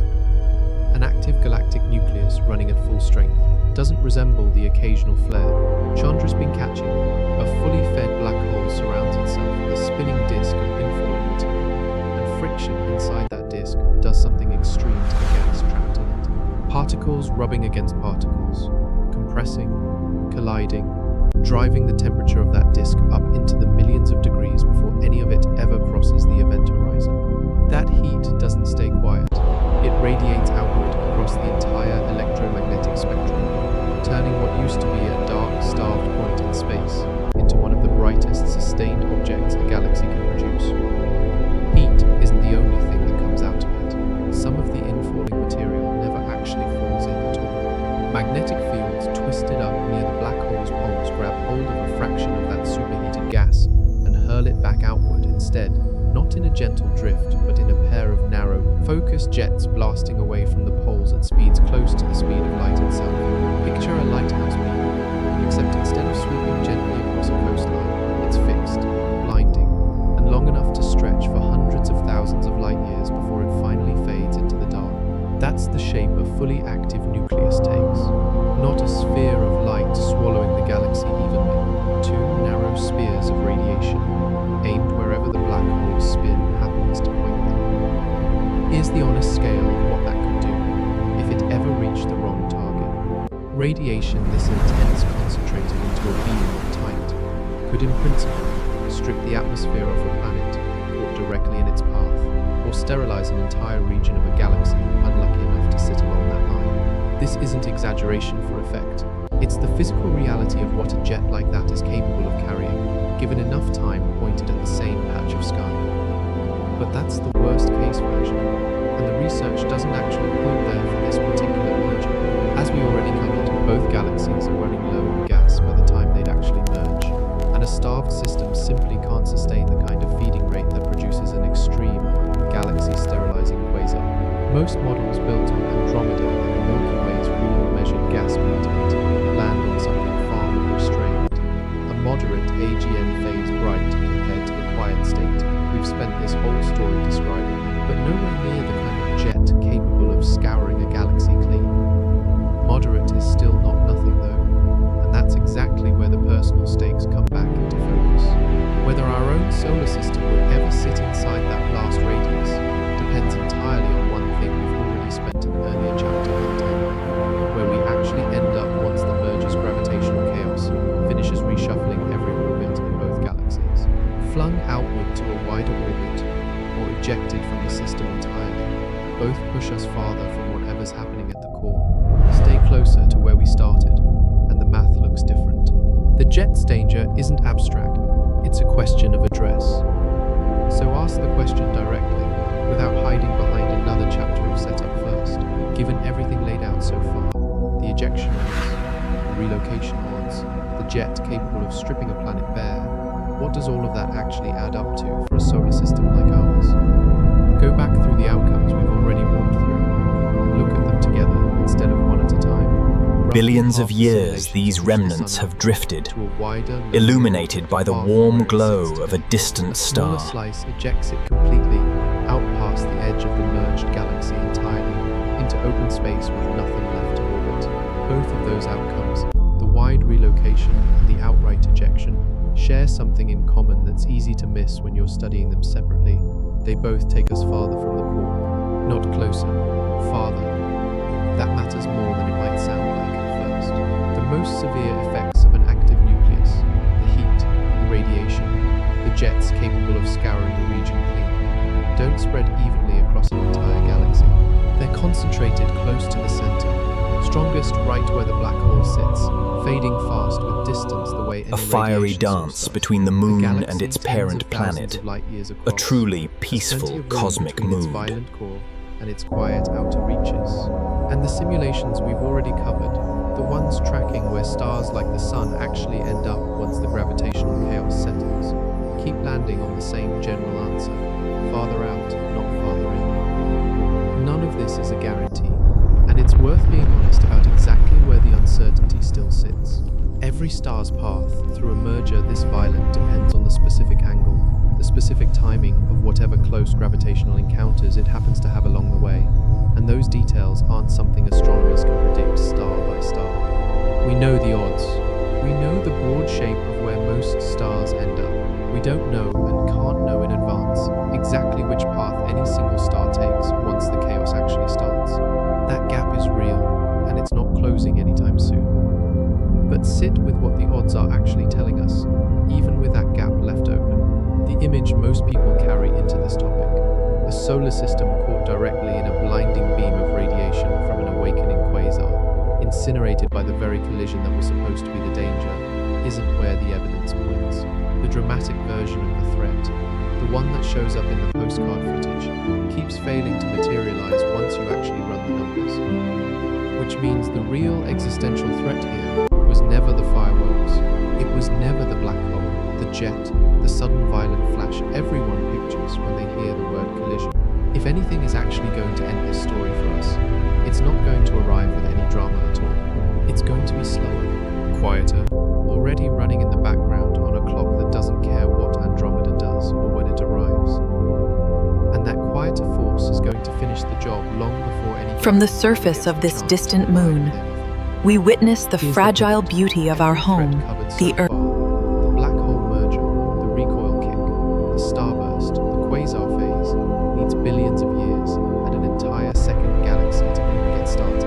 There's a threat that doesn't need any of that. It's already running right now inside the sun, and it doesn't need Andromeda to show up at all. The mechanism is almost embarrassingly simple once you see it laid out. The sun makes its light by fusing hydrogen into helium in its core, and that process has a quiet side effect nobody designed on purpose. Helium is denser than the hydrogen it replaces, so as the fusion keeps running, the core doesn't stay the same. It slowly compacts. A denser core runs fusion faster. Faster fusion means more energy pushing outward, and more energy pushing outward means the sun, second by second, year by year, gets brighter. Not dramatically, not in any way a human lifetime could ever notice, but steadily, reliably, the way a fire left unattended eventually always burns hotter before it burns out. Put a number on how long that quiet climb takes to matter, and the timeline lands shockingly close, at least on the scale this video's been running on. Somewhere within the next 500 million to 1.5 billion years, that gradual brightening alone is expected to be enough to trigger a runaway greenhouse effect on Earth, not a possibility sitting far off in some distant, uncertain future. A default outcome, baked into stellar physics, arriving long before Andromeda has even made its first close pass. Here's what that actually looks like happening. A slightly brighter sun means slightly warmer oceans, and warmer oceans evaporate faster. Water vapor doesn't just sit there. Once it's in the atmosphere, it's a greenhouse gas in its own right, trapping heat the same way carbon dioxide does, which means more evaporation traps more heat, which drives more evaporation. That's a feedback loop, and feedback loops like this one don't come with a built-in brake.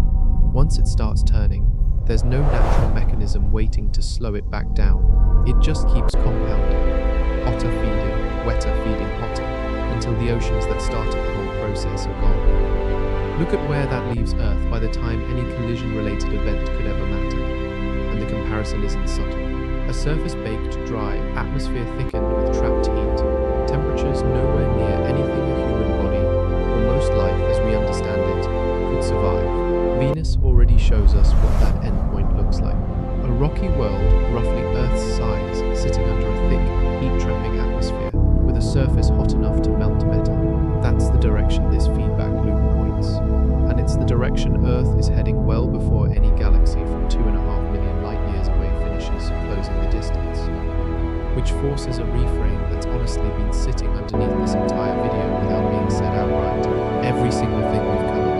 The merging black holes, the modest starburst lighting up newborn blue stars, the odds of the sun getting flung outward or rejected entirely. None of it happens on a living world. By the time any of it arrives, Earth has already been dead for billions of years. Whatever consequences that entire chain of events carries, there's nobody left on this planet's surface to feel a single one of them. The galaxy's story doesn't stop there though.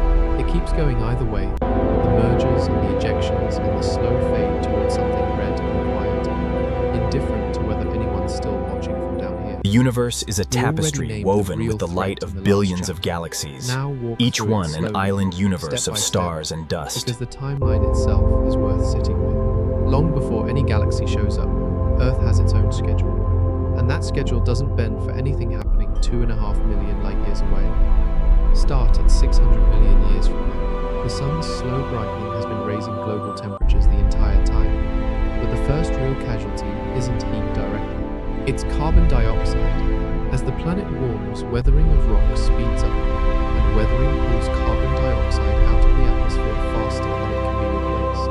Plants need that carbon dioxide to run photosynthesis, and most of Earth's plant life, everything, using what's called the C3 pathway, the same mechanism found in the majority of trees, shrubs, and food crops, starts failing once concentrations drop low enough, not from too much heat, from too little of the one gas they can't live without. Forests thin out. Whole ecosystems that depend on those forests go with them. Call it the first great extinction on this timeline, and notice that it isn't caused by an asteroid, or a black hole, or anything dramatic at all. It's starvation, written into the chemistry of the air itself.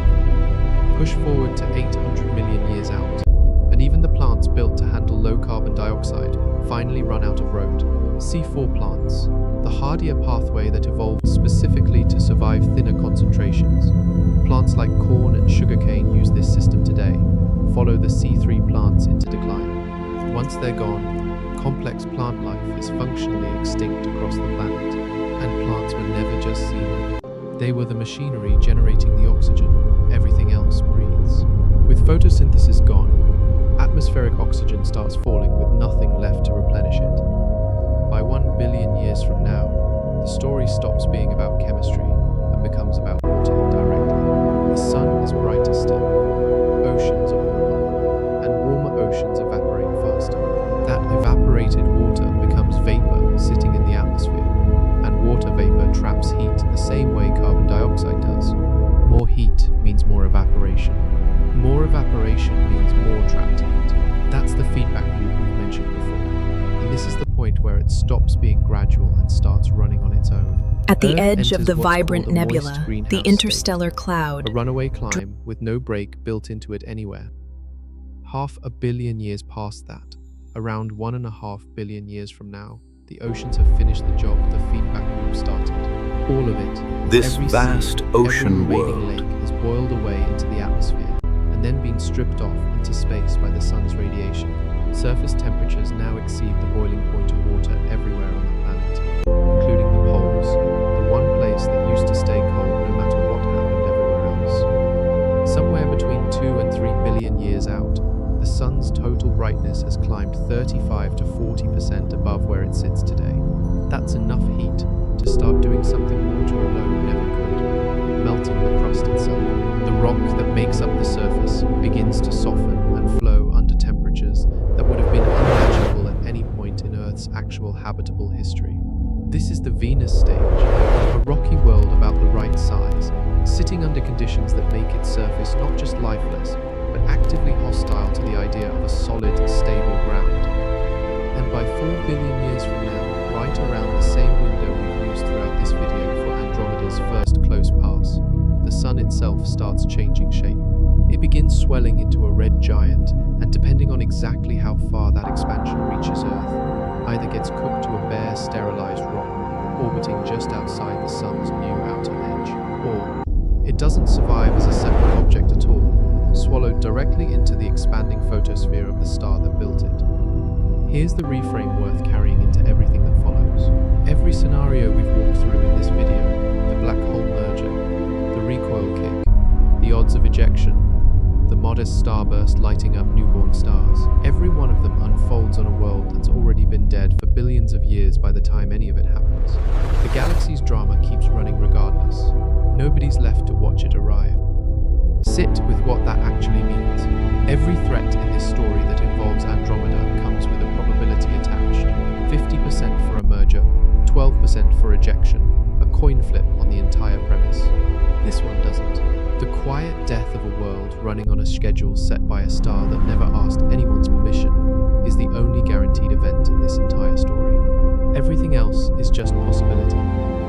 Zoom out one more time, past the two galaxies we've spent this entire video following, and something becomes obvious that's easy to forget in the middle of tracking black holes and star formation. Andromeda and the Milky Way aren't alone out there. They're the two giants inside a much bigger crowd, and that crowd doesn't just disappear once these two finish their business.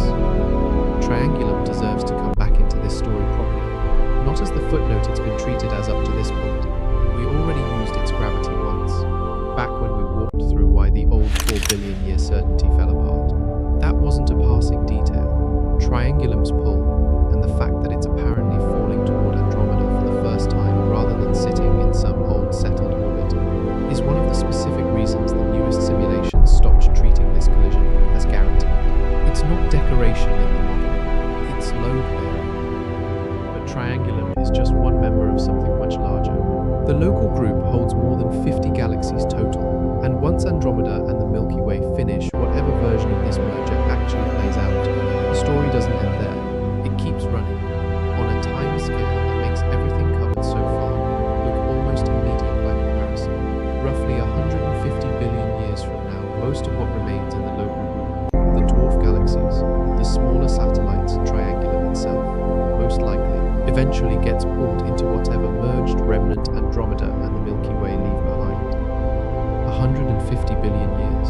Sit with that next to the numbers we've already used tonight. The universe itself is only about 14 billion years old right now. This absorption process, the one swallowing an entire cosmic neighborhood, runs for more than 10 times the current age of everything. Picture a whirlpool that's slowed down past any speed a whirlpool has ever actually moved at. Not water spinning fast enough to see with your eyes. Something closer to a whirlpool stretched out across a span of time so long that individual orbits, the kind that take hundreds of millions of years to complete just once, look like ripples happening in slow motion. Debris gets pulled toward the center a little at a time. An object here, a smaller system there, each one drawn in, not by a sudden rush, but by a patient, relentless gravitational current that never lets up and never needs to hurry. It's worth being honest about how small this particular piece of the story actually is, especially compared to everything else we've covered. The Milky Way Andromeda merger, even with all its coin flip uncertainty, comes from a system we can actually model with some precision. Two bodies, their masses roughly known, their velocities increasingly well measured. This longer absorption, pulling in dozens of smaller galaxies over 150 billion years, depends on far more moving pieces than that. Every dwarf galaxy has its own trajectory, its own gravitational relationship with everything else nearby, and stacking that many compounding interactions on top of each other means the details here carry more uncertainty than anything we've walked through so far tonight. What doesn't carry much uncertainty is the general direction all of this points. One cosmic neighborhood slowly folding down into one final structure. And once that folding finishes, once every dwarf and satellite and straggler has been pulled into whatever's left of Andromeda and the Milky Way, the question stops being about the merger at all. It becomes a question about what that final shape actually looks like, sitting alone, once there's nothing left nearby to fall into it. That final shape doesn't arrive all at once. It arrives the way a fire dies down after the fuel runs out, which is exactly what's happening here, just on a scale that makes any fire on Earth look instantaneous by comparison. Once Andromeda settles into whatever structure it's going to hold, the gas that's still drifting through it doesn't last forever. And once that gas is gone, there's nothing left to build a new star out of. Astronomers call what happens next quenching, and the word is more literal than it sounds. Gas gets consumed the ordinary way first, pulled into the stellar nurseries we've already walked through, burned up star by star the same way it's been burning for the entire history of both original galaxies.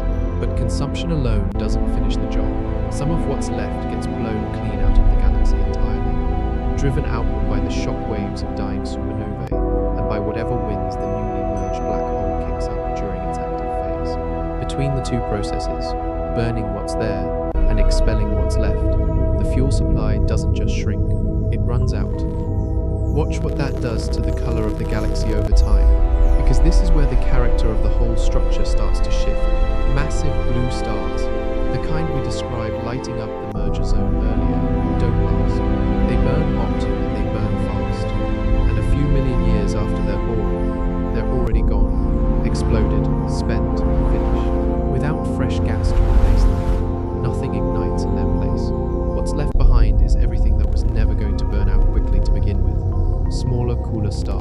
The slow-burning kind that can keep shining for tens of billions of years on a fraction of the fuel a blue giant needs just to survive its first few million. Lose the blue stars and never replace them, and the whole galaxy's light shifts toward red by default, one dead giant at a time. There's a specific phrase astronomers reach for once. A galaxy has fully crossed into this state, and it's blunt in a way that's hard to improve on. Red and dead. Red, because the hot blue light is gone, and only the older, cooler stars remain to color the whole structure. Dead, because dead doesn't mean destroyed here. It means finished. No new light being born anywhere inside it. Everything that's ever going to shine in that galaxy is already shining, and from this point forward, all that's left is watching those existing stars use up whatever they've still got. Be honest about how long this actually takes, because it's not a quick fade. This isn't something that plays out over a few 100 million years the way the merger's peak star formation did. Quenching a galaxy this size, exhausting and expelling the last of its gas completely, runs for billions of years after the merger itself is finished, layered on top of every other timescale we've already covered tonight. Picture where that leaves things once enough of those billions of years have actually passed. A structure that was once two full, separate spirals, each one busy, each one bright with new stars for most of its history, slowly dimming and reddening with every billion years that goes by. No new light, no replacement for what's already burned out, just an aging galaxy, growing quieter and redder, sitting increasingly alone in a sky that's about to get emptier still. Every threat we've walked through tonight has come from inside our own neighborhood. A black hole here, a starburst there, a solar system relocated within a single merged galaxy. Now, step back far enough that Andromeda itself becomes the small object in the frame, because there's something acting on the entire universe that makes everything covered so far look local by comparison. That something is dark energy. Nobody fully understands what it is at a fundamental level, but its effect is measured, confirmed, and unmistakable. It's pushing the universe apart, and it isn't slowing down. Every galaxy not gravitationally chained to something else is drifting away from every other galaxy, and that drifting apart is accelerating, year over year, at every scale, large enough for the effect to show up. Gravity can still win locally.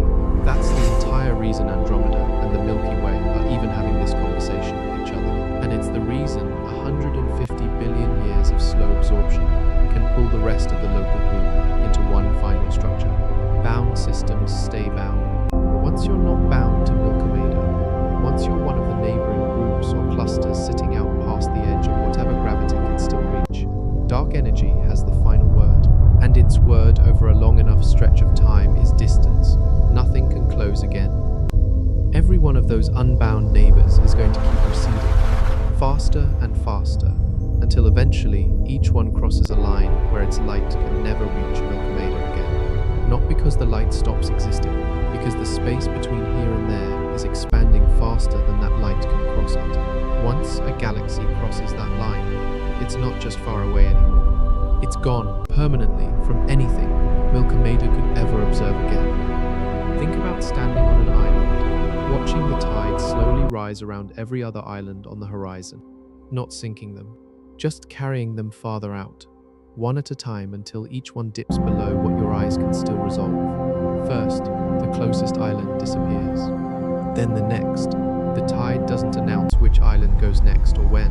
It just keeps rising, indifferent, and eventually there's nothing left on the horizon but the island you're standing on. That's the situation waiting for whatever exists inside Andromeda, far enough into the future. A civilization looking up from inside that galaxy, at some point, long after every neighboring structure has crossed beyond the reach of its light, would see only itself. No visible neighbors, no trace in anything their telescopes could ever catch that a wider universe full of other galaxies had ever existed at all. Not myth, not memory, just an empty sky where evidence used to be, because the evidence physically cannot arrive anymore. Here's what that leaves sitting underneath everything covered tonight. Right now, in this exact stretch of cosmic time, we still live inside a universe rich with visible neighbors. Galaxies scattered across the sky in every direction, their light still reaching us, still available to study, still proof that we're not alone in whatever this all is. That window is real, and it's open right now. It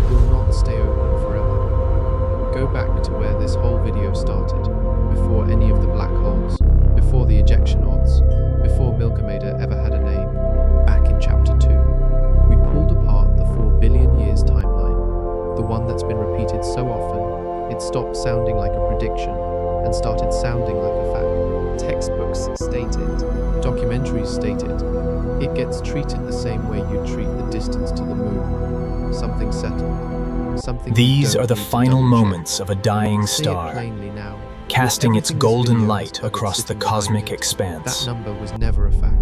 It was a best estimate, built on the instruments available at the time, and the newest data doesn't just nudge it. It knocks the whole premise down to close to a coin flip.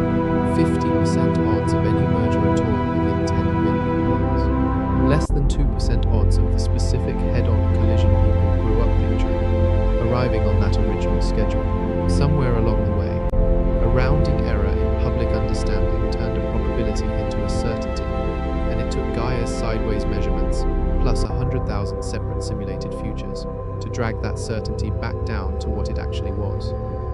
There's something bigger than Andromeda sitting inside that correction, and it's worth pulling out into the open rather than letting it pass by unremarked. Our galaxy's destiny sounds like the kind of phrase that should be fixed, permanent. The sort of thing that gets carved into how we understand our place in the universe, and then stays carved. Instead, it turned out to be provisional the entire time, quietly waiting on better instruments to show up and revise it. That's not a flaw in how science works. That's the whole design of it. Every settled answer is only settled until something more precise comes along and asks the question again. And this particular question hasn't finished being asked. Be honest about where the debate actually stands right now, because it's not resolved, and pretending otherwise would undercut everything this video just spent walking you through. Researchers running these simulations are working from the same measured data, the same mass estimates, the same velocity ranges pulled from Gaia, and they're still landing on different confidence levels depending on which assumptions they lean into. That's not a sign the science is broken. That's what an active argument inside a functioning field actually looks like, before enough evidence piles up to settle it one way or the other. Here's where this show plants its flag, because this is the part that matters more than any single number we've thrown around tonight. The instinct is to treat unresolved consensus. These immense spherical collections, known as globular clusters, orbit that instinct over. The fact that trained researchers staring at the same data can still walk away with different confidence levels about whether our galaxy merges with another one isn't a crack in the story. It's the story.